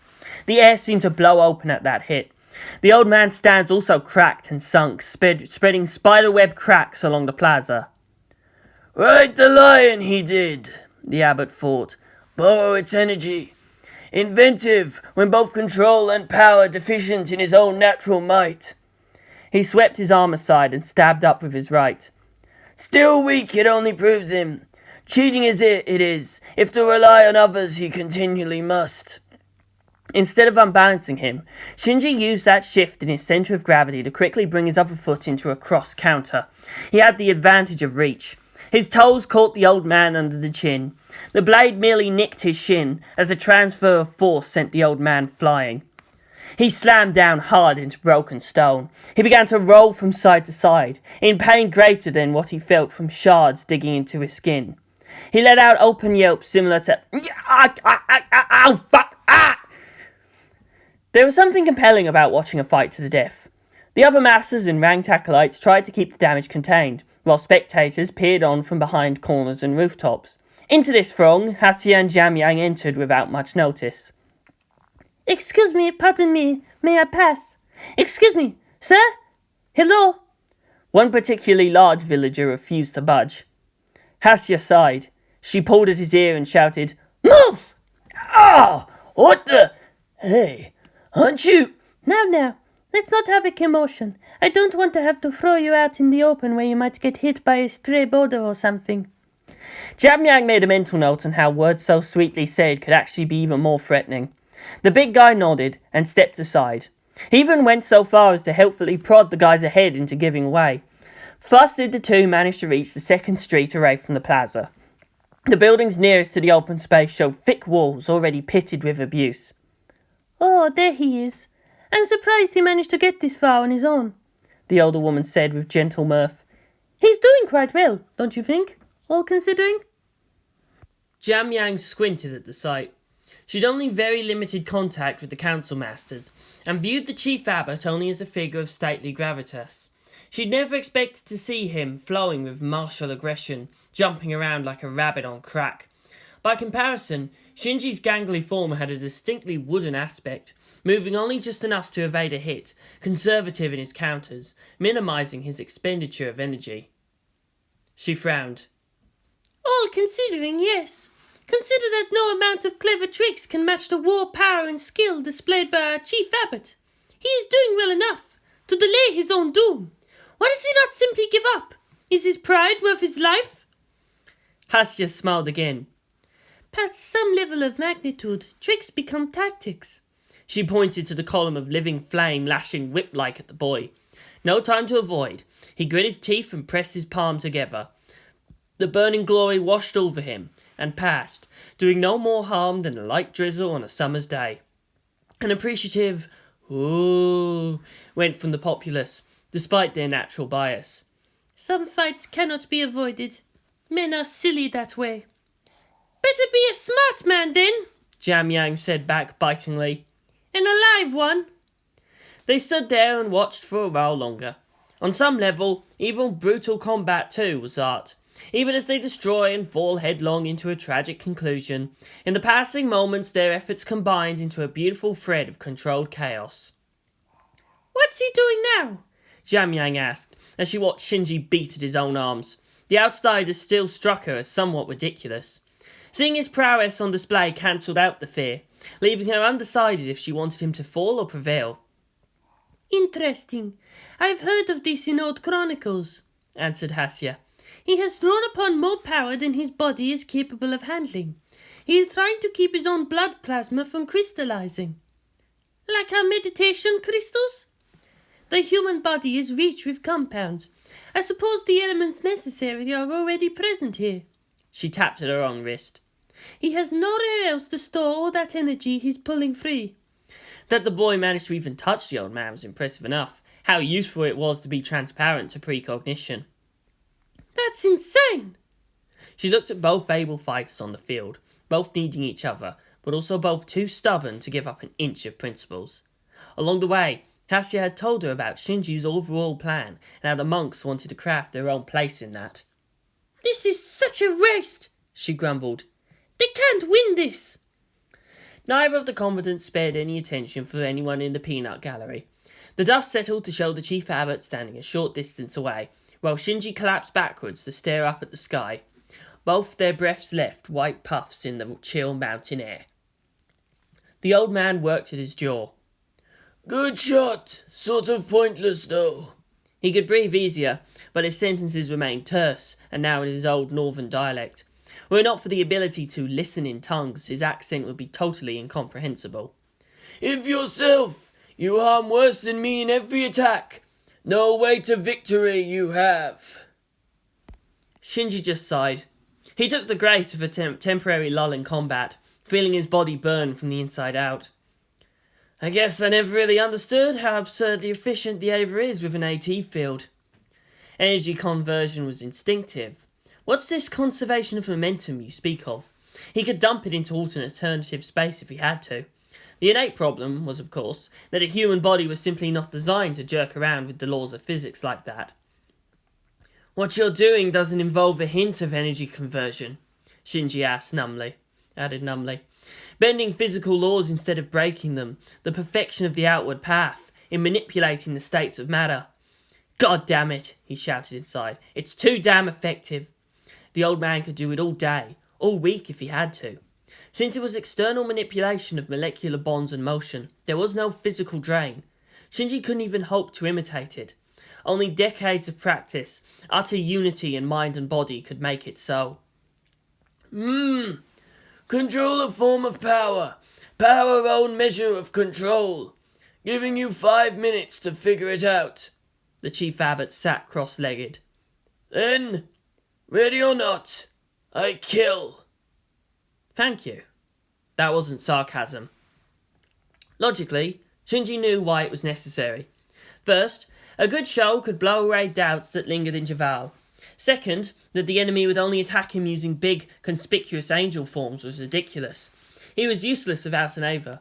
Too many had already sacrificed for his sake that he couldn't waste it all by failing to protect them or imperiling himself unnecessarily. The irony was that his current deathmatch fell under a necessary heading.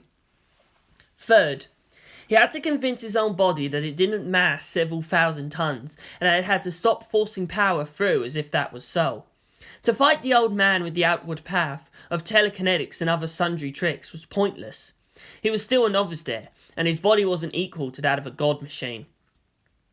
Shinji took out his meditation crystal and looked at it with the light of a late afternoon sun.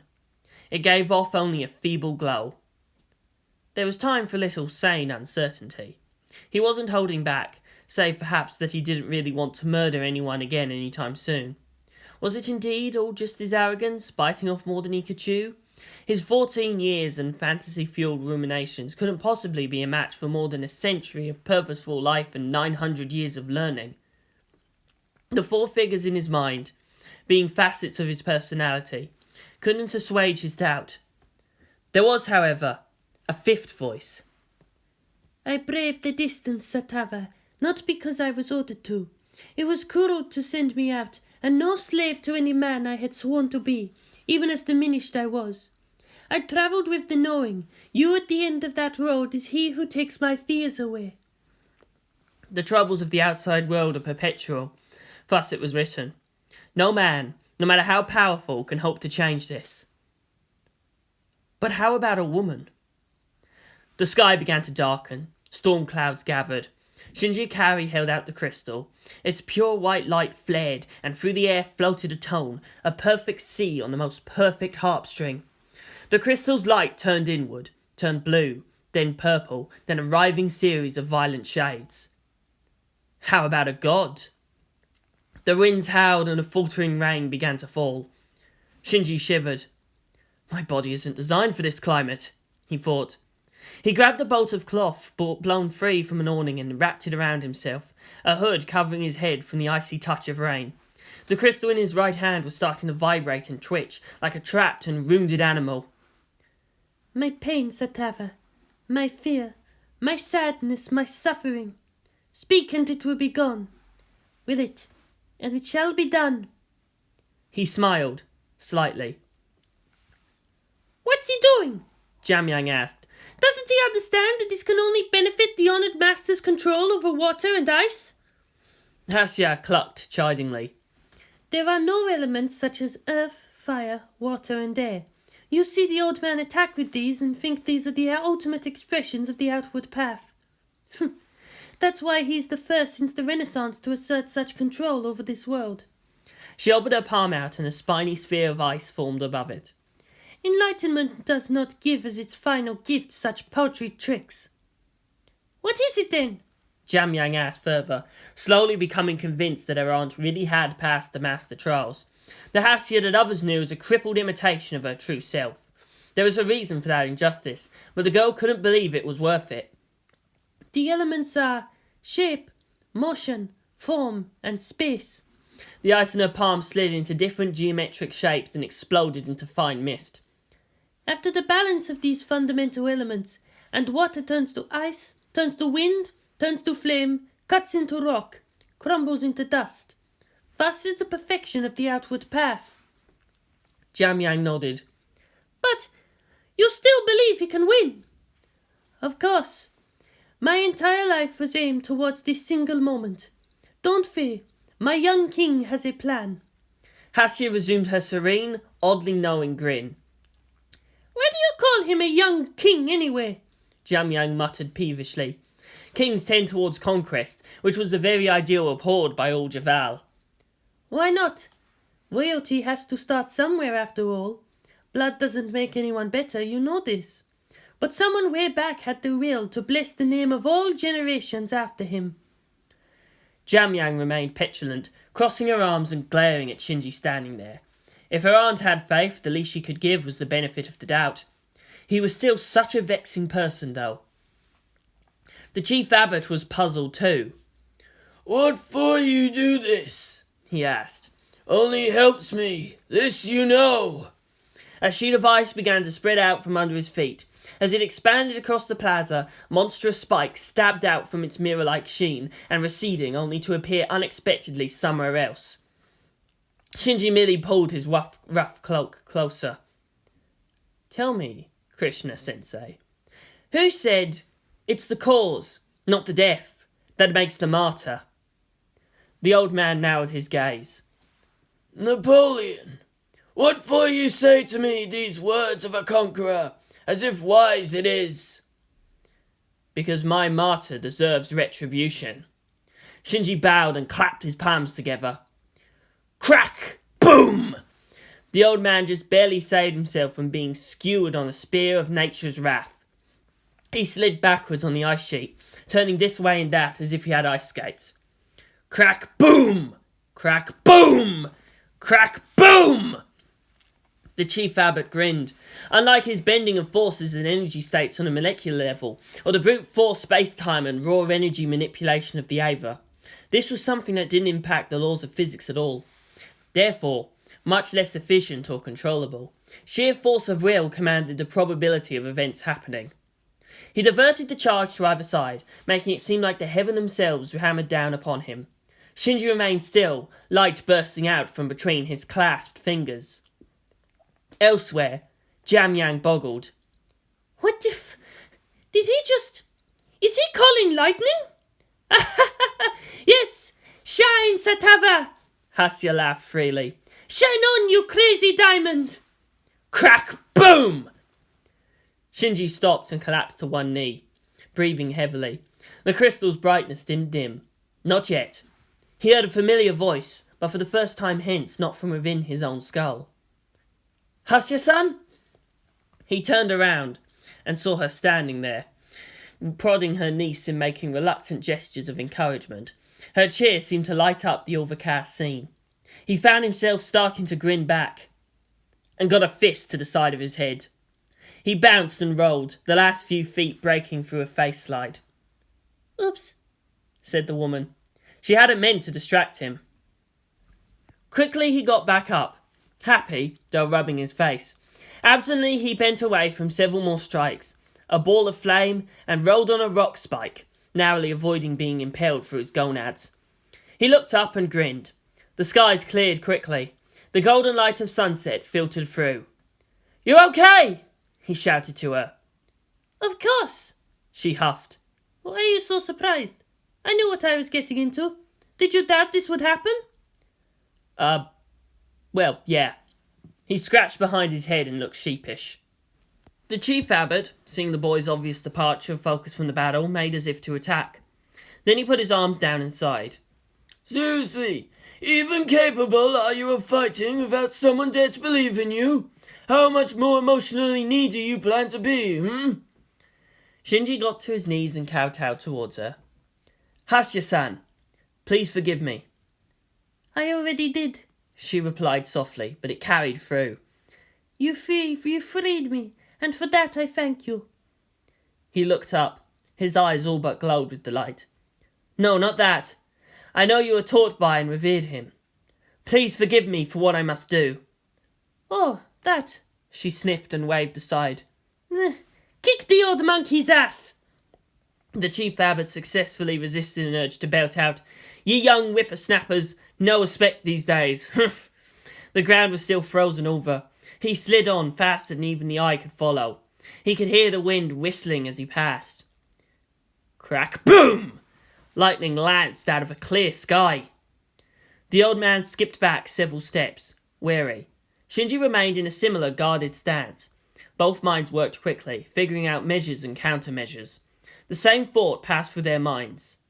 Man fights not for the sake of fighting, but for victory, doing all he can to diminish the first and ensure the second. On the surface, it was mortal combat between two people, but I knew that it was nothing less than one more battle in a war ongoing since humanity could conceivably be recognizable as humanity. Two ideologies, clashing on the way to Ragnarok. The constant tactical factor, the attempt to overcome one's enemy with the least possible injury to self. Thus the expressions of his mastery in the forms of earth that persists, fire that devours, water that changes, and wind that extends. The chief abbot also had his own unmatched martial skills. He could destroy at any range. His expertise was such that his risk was very small indeed. Shinji, by contrast, was clumsy in his attack and defence. But lightning, not changed in form, not directed at all. Instead of fighting the old man at his strengths, forced him instead to consider he was not defending against an upstart youngster. His enemy was the earth itself. Crack, boom! This time, the lightning leapt up out of the ground, and he felt the hot flash of a trailing charge across his left forearm. That he concentrated on buffering his skin saved him. Wherever he put his feet, there was guaranteed to be a static charge. Shinji had his eyes closed. His senses were weak and slow. His body couldn't hope to move fast enough, endure enough, to match the centenarian. The air buzzed with anger. The electromagnetic field served his purpose. The outward path changes the world to suit the person. The perfection of the inward path changes the sense of self. Heartbeat. Heartbeat. He felt otherworldly. Only the sound of his own beating heart anchored him to his living body. Aside, he felt Hasya Winter-Song and her unsullied confidence in his triumph. Farther away, like a tinge of colour on the horizon, was the sign of warmth and love. And the opposite, a darker taint. He curbed his curiosity to explore that malevolent yet eager presence. Nearby was his current enemy, his entire being indicating a readiness to move. And move he did. Fast! Eyes and muscles and mind of mortal fallibility couldn't have hoped to even perceive such speed. The air itself parted in front of the old man, a temporary vacuum to preserve his full momentum. Flame then filled all that he could see. He felt no fear. Air occupies space, like an AT field, but without altering space-time. He thought, I will it, and it is done. He opened his palms and funneled that energy into an invisible bottle. Dimly, Shinji felt his body move aside from the cord of crackling fire. Now! Shards of lightning, plasma arriving through the air, sought out a target. As soon as the loop encountered space indicative of the enemy's position, lightning flashed out towards it, depleting the strange charged ring. Lightning struck the enemy and vanished. The enemy, that is. Shinji had to keep himself from opening his eyes in wonder and confusion. Where? He split himself. Impossible. His uncommon sense reported that the enemy existed in many places simultaneously. An illusion. How did he manage to duplicate his unique presence? The old man was all around and making gestures. Oh shit! Shinji leapt up and spun around with his limbs stretched out like a human pinwheel. A ring of lightning expanded outwards, cutting into flying rock, breaking apart seams of wind, doing nothing against columns of fire. There was no time for any ornate defence. For that he could only clench his jaw and pronounce within his mind, I will not burn. I will not burn. I will not burn! He slammed into the ground and hunched over. Knives of ice rained from the sky and broke upon the cloth on his back. The crystal on his neck was no longer shining. Its light was turning inwards, turning black. He heard a crack. The meditation crystal could become a most efficient capacitor. It was not a perfect one, however. There was a limit to what it could deal with. As its facets began to chip off, it seemed to bleed energy. Hasya-san. It's done, he thought. And from this there can be no turning back. The peace of this valley can no longer be saved. He sensed the enemy all around. He came up snarling, his fingers splayed open. Lightning erupted from the tips of his fingers, screaming through the air, branching and spreading out like a hungry hydra. The blue-white storm raked across the plaza, sending all watching to knees and pressing their faces to the floor. The air seethed hot above their heads. It filled all intervening space. It claimed everything as its due. And whatever it touched burned from the kiss of starfire. A shrill pitch lingered for a few more moments even as the sparks faded away. Shinji dropped, panting heavily. His necklace was now nothing more than a loop of string. He looked up to see the chief abbot likewise pushing himself off the ground. He looked old, his eyes sad and weary. His walking stick leapt from the sidelines to his hand, and with it the time-worn monk managed to stand. The boy winced as he got up to his feet, hearing his bones crack in complaint. He looked at his own right hand, opened and closed it, and felt only the paltry strength of mortal flesh. Everyone else began to get their heads up and draw closer. They knew somehow in their hearts that this was the end. Tricks and tactics were exhausted, might and vigour gone. The two were running now on sheer force of will, only that letting them remain conscious. One last try from the smiling old man and grinning thin boy. This was no longer about their ideals. They'd formed themselves into archetypes and they must clash. The old and new had to settle it once and for all. Expectations filtered through the crowd. This shit's gonna be awesome! One step, and another. A little faster, and they were running, if slowly, and swaying slightly from side to side. They pulled their fists back, and they struck. The stick mitigated the old man's disadvantage of reach. His short wooden staff plunged into the boy's gullet and out the back. The boy coughed up blood. He felt his vision fading away. His fist sank into the chief abbot's skull. The old man fell back, pulling his walking stick free as he dropped. Blood spurted out from the boy's torso. He staggered but remained standing, even as red fluid continued to drip down his front and back. You do not believe in gods, he whispered weakly, but the air carried that tone anyway. Not the immortality of the soul. The final, blessed state is not paradise, but cessation. Nothing permanent, no divine standard to make it duty to abuse those not of your own faith. He stared at his hand, at the wiggling thing, worm-like, bulbous, pink and sightless, and a gaping maw full of sharp, snapping teeth. Nothing to know beyond death. Nothing remains, and so you decided to make the soul know immortality. He held the struggling creature up to the truth of reality. A state beyond flesh, a memory beyond death, and power. Yes, such power. The temptation to leave this valley and forge your own road to conquest can be too much. So you dump it here, all your negative emotions, your pride, your fear, your greed, so you can remain pure and true and good and uncaring about what may happen outside. And every month your rituals cleanse, your chief abbot shoulders the pain of your community. Always the strongest among you, always the vessel of all that's right. A symbolic act since its founding, but apparently not so ceremonial after all. Jamyang gasped and stared up at her aunt, who nodded impassively. Intentionally, she was prevented from unburdening herself, eventually fracturing her personality from the leakage. The teachings of Javaal centered on control, serenity, purification. But if the process is interrupted, only self-destruction would follow. That she managed to keep herself on the knife edge of sanity spoke well of her own desire to live and a natural lack of ambition. 900 years of history. All those minds, all those hopes. You knew them all, didn't you, you dumb thing? Shinji spoke gently to it. Legacy and burden of the master of Javaal, for only he could be strong enough to keep you contained. But I know your name. I dub thee Demon. The thing screeched and snapped at him. It wasn't sentient, but getting there. A thing that had structure out of energy, not matter. Out of dreams and into the sun, an act made possible only by the AT field. His first tangible proof that humans had it too. Knowing only hate and pain, its existence only an increasing torment. To attain the most unbreakable serenity necessary for their exploit, the psychics dumped all their negative distractions somewhere else, calling upon it for fuel when necessary. Was it any wonder it was monstrous? Shinji clenched his fists, and the thing burned in pinkish flame. A soul-rending howl filled the valley. A shockwave burst out and the energy expanded, like a fire raging out of control.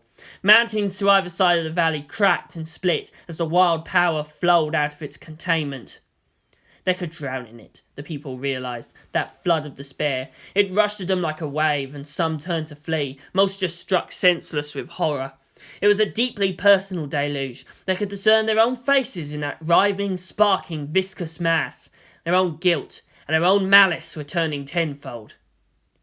It broke as the waves upon a beach, as Hasya Winter-Song stepped forward. Her body seemed to emit a soft golden light, and from it the demon fire recoiled. The wave surged back, coalescing into a spiky mass that engulfed the boy in a violent pink deluge. He breathed it in. Interesting. So the scent of sin is something sweet, like rotting meat, he thought. Below him, the eight-spoked karmic wheel had its ends sharpening out into points. No, he thought. This isn't the time for you. The arrowheads shrank back into rounded knobs. Golden light flared and everyone had to turn away. When their sight returned, they saw the demon fire spiralling around a bright core of golden power. The tainted energy burned itself out, two expanding plumes that burst out of his back. Energy conversion was one thing. This accepted and purified an old obligation. This fear will end. This folly will cease. You will no longer make compromise with the darkness, Shinji shouted. For as long as I remain in this world, I am the light of the world. His light spread out, like wings lapping at the wind. Like I asked. Thank you, Hasya whispered. Inspired dread and awe. The people of Javaal were too stratified, too set and complacent in their ways. This was force-feeding them the worth and the pains of their duty. It seemed to be working. Power unquestionable, majesty unmatched, and will undefeatable. Jamyang was starting to understand why her aunt called him indeed a young king. Her heart clenched in the face of such glorious presence, like it was the simplest and most logical thing in the world to just obey. Atavism. Fear and awe were linked emotions, she realised. Light burst forth, and the golden rivulets floating in the air radiated a calming warmth. It was maddening. Nothing would be so pure. How could something like that exist and be contained within such a corrupt and imperfect world? Then, he exploded. Only Hasya heard his parting word. Predictably, again, "Oh shit!" Somewhere in the mountains of Kenya, Kaoru looked to the east. Even he couldn't track down Shinji. But that psychic flare, he had failed to stop what was written. Well did he despise prophecies too. The hybrid grimaced slightly. So somehow Shinji-kun managed to solve his little problem, he thought. Seal doesn't know everything after all. The old men keep confusing political and potential power with the corporeal. He descended deep into the earth, into yet another vessel of man's hubris. Another geofront, but this one carved out by atomic excavation. Impressive enough in its own way, he supposed, even if it was a pale imitation of the moon's cradle he'd just left. At least it didn't require him to bleed just to enter. But it would not be much longer before even Seal oversteps its influence, he added to his musing. This is the great game, and we're still far from the deciding move. The plaza at the exit of the temporal trials opened out to a cliff face. Half the plaza had gone tumbling down. The rest held a crater, wide and deep, like someone took a bite out of the mountainside. It was night, and the moon was new. At the curving lip of fused rock near the cliff's edge, a small flicker of twisting white light appeared. More and more rivulets of oddly vicious brightness joined, and it was a crackling dance of energies around the spherical region. There was a slight boom of displaced air, and Shinji Ikari was dumped out of warped space. "Ah!" he said. He rolled over on his back and winced. Whose bright idea was this anyway? Deep in his mind, he felt fingers pointing to an affronted female. Technically, it is yours, she shot back. Besides, it worked, did it not? Upon a given definition of worked as not immediately fatal. He closed his eyes and rested for a while. Pain filled his body, so he let those feelings free. Ah, blessed unconsciousness. He did not feel arms picking him up, nor the light warming his skin. He did not hear the shouts and the very literal ass-kicking as people were made to get the hell out of the way. What he got was the peace of a task accomplished. What he received was the ease of a burden taken off his shoulders, and a heaviness carried by one was very light upon 1,000.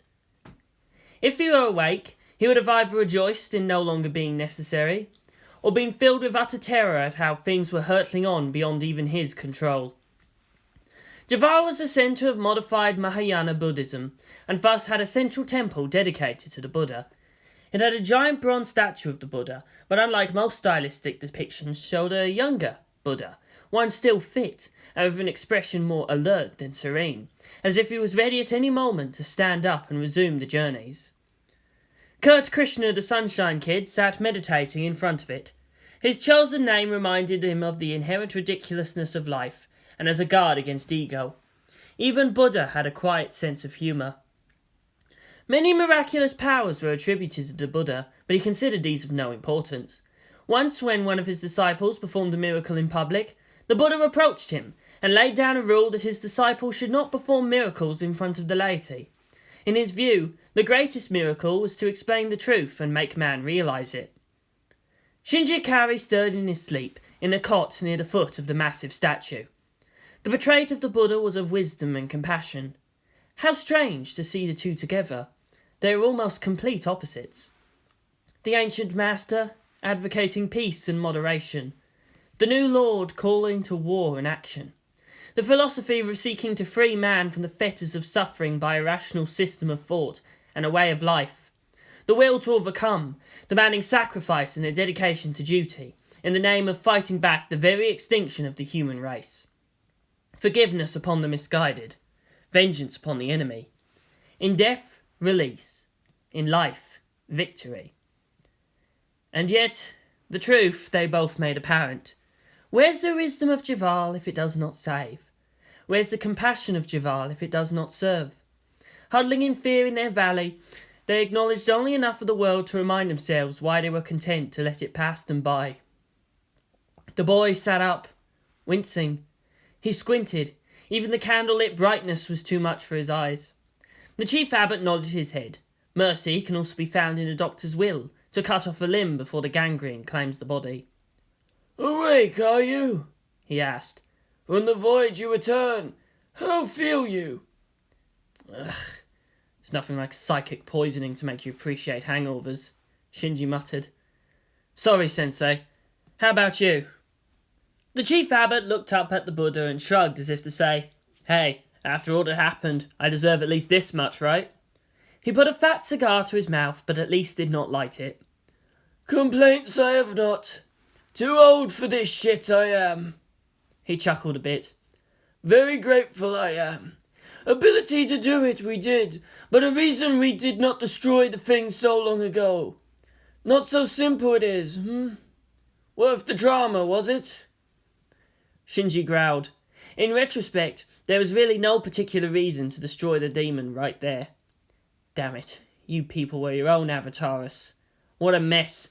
You were hoping someone inside could figure out how to untangle it, but an outside power would do as well too. It was a gambit that paid off well in the end. Goddamn self-fulfilling prophecies. The chief abbot hummed again. Met my own master, have you? Big guy? Kinda Weasley looking? Him? Yes. You did good, kid. But you're still a brat no matter how old you get. The boy's face held an odd timber. Then he winced again, clutching at his head. Ugh, pain. The doors to the sanctum opened and the son walked into the room. Soon enough, Shinji felt hands upon his and the pain fading away. He looked up to see Hasya smiling at him, her face still glowing faintly. Hasya-san? Welcome back, Satava. Then, uncaring of propriety, hugged him. Her warmth leached to get away his fatigue, but he had trouble breathing with his face mashed between her breasts. Looking on, the old monk just sighed. Ugh! Shinji successfully disengaged himself. And how are you? He asked her. Oh, fine. She tapped at the side of her head. I already settled things here. The old men are perfectly contrite. We shouldn't have any more trouble from them. The chief abbot laughed. Seen her you should have, tearing into them. The people too, about the evil of neglect. Purpose there is to Javaal, and its strength's wasted if not used to benefit. Selfish it is, to live like this, and doomed. Proud of your golden saint, you should. Hasya merely sniffed. I'm not the first person to pass the trials, but we've never been granted a seat on the council. Politics. It was not the first time a master of the inward path managed to beat the flashy tricks of the outward path, though the show earlier broke conventional distinctions. And now I'm starting to see why all my predecessors were wise enough to avoid pressing the issue. The people stood around in confusion as Shinji disappeared. They did not yet fully understand, and while still shocked and awed, Hasya stepped up to pound into their heads the woeful truths of their existence, their dereliction of duty, and what they had to do to make up for it all. As expected, it did not appeal to the populace to be held in condemnation. Why should we listen to you? Someone had shouted. Aren't you Hasya, a Bikunu of the Outer Temple? Had they not seen her stumble so many times, ignored her as she walked around with a mop, watched her work in the sun at the fields? Where did she get the learning and the authority to speak to them as if they were ignorant children? And predictably too, it was Puso Mountain Glory who raised most of these objections. Being beaten with effortless indifference hardly improved his disposition any. I proclaim the impossible in face of the impossible, she shot back. I give you pain and hardship in place of your old comforts. I'm the light of the conscience you have long denied. I'm the fear that died, the ambition that faded. The world is safe from you? Ha! Who are you to proclaim yourself master of this world while you shrink from its challenges? I am the fire that burns away cowardice. Jamyang was the first to move to her side, defiant against everyone else in Javaal, if needs be.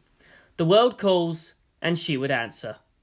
Hasya was angry. her countenance aglow, and dared anyone to disagree. I will tell you now. This is the service your ancestors pledged your fates to. And to whom? This is your world, and this is your due. Morality is not a matter of convenience, in a world steadily growing more inconvenient for the many, and so on. The mere existence of the master is unnecessary. Only the ongoing task of the disciple matters in the end. That was also written. "A valley of prophets found you have," said the chief abbot, nodding sagely. His eyes widened as the implications hit. "Oh, shit," said Shinji, groaning with dismay.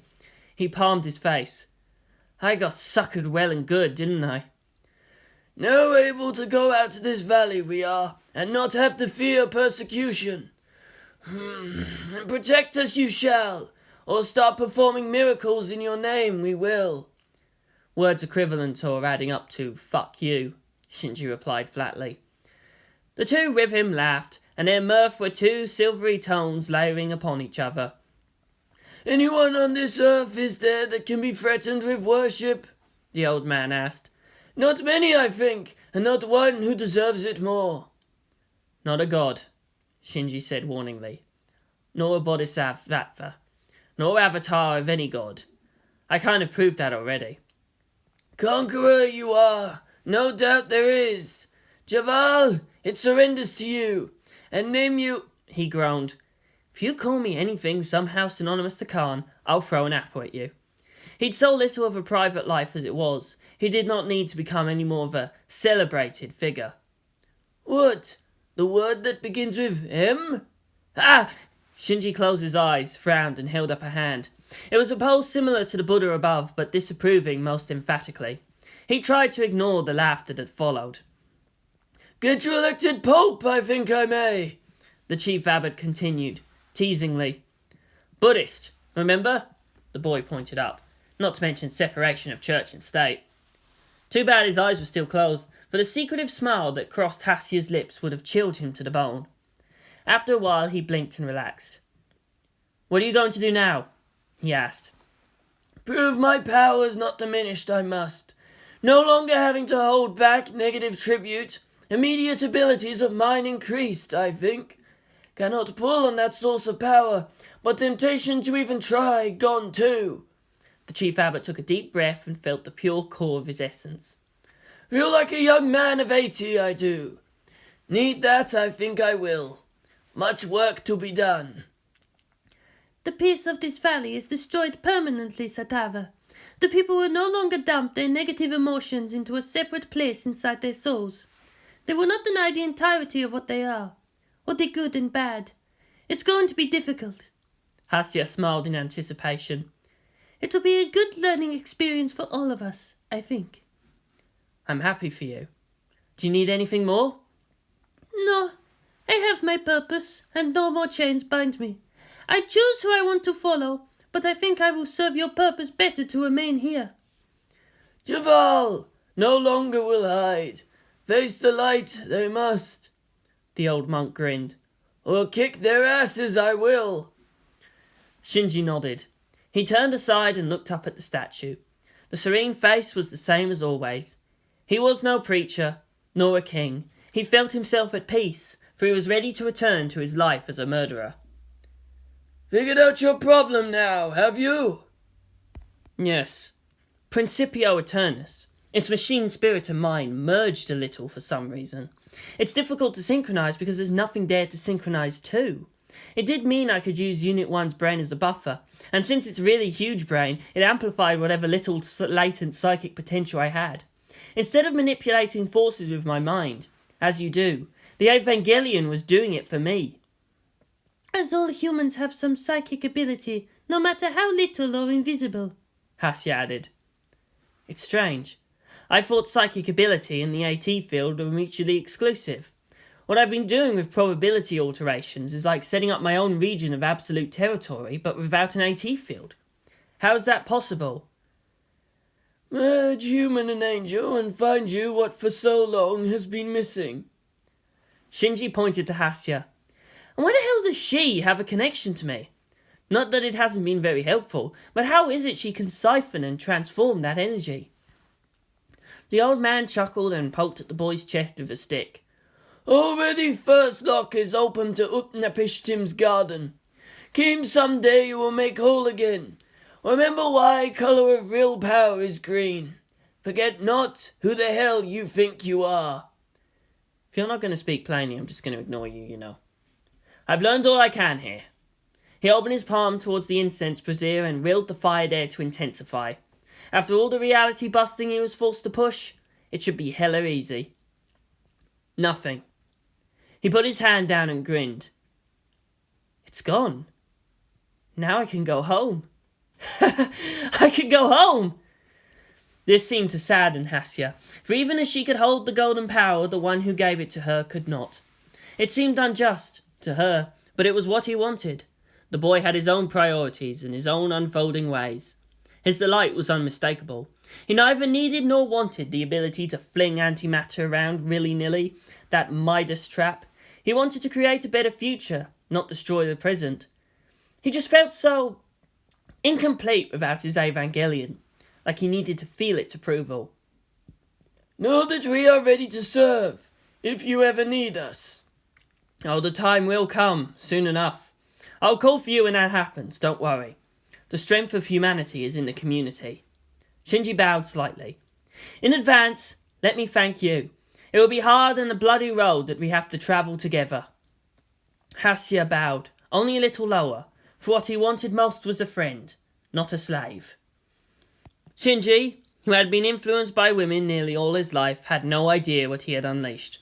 He had no problem with taking orders from Masato and recognized without any rancor Rei's physical and psychic superiority, nor Asuka's greater training. That his first converts happened accidentally, and mistaking that as respect merely equal to the naturally high regard he showed them, seemed par for the course. The chief abbot grinned lopsidedly. Oh, for all his intellect, the young, oh so young, the innocent blind fool. He'd get what he deserved. It'd be funny. The old monk had lived so long, he wouldn't stand in the way of the few amusements left in a tired, beaten world. Before you go, accept a symbol of our regard, you must.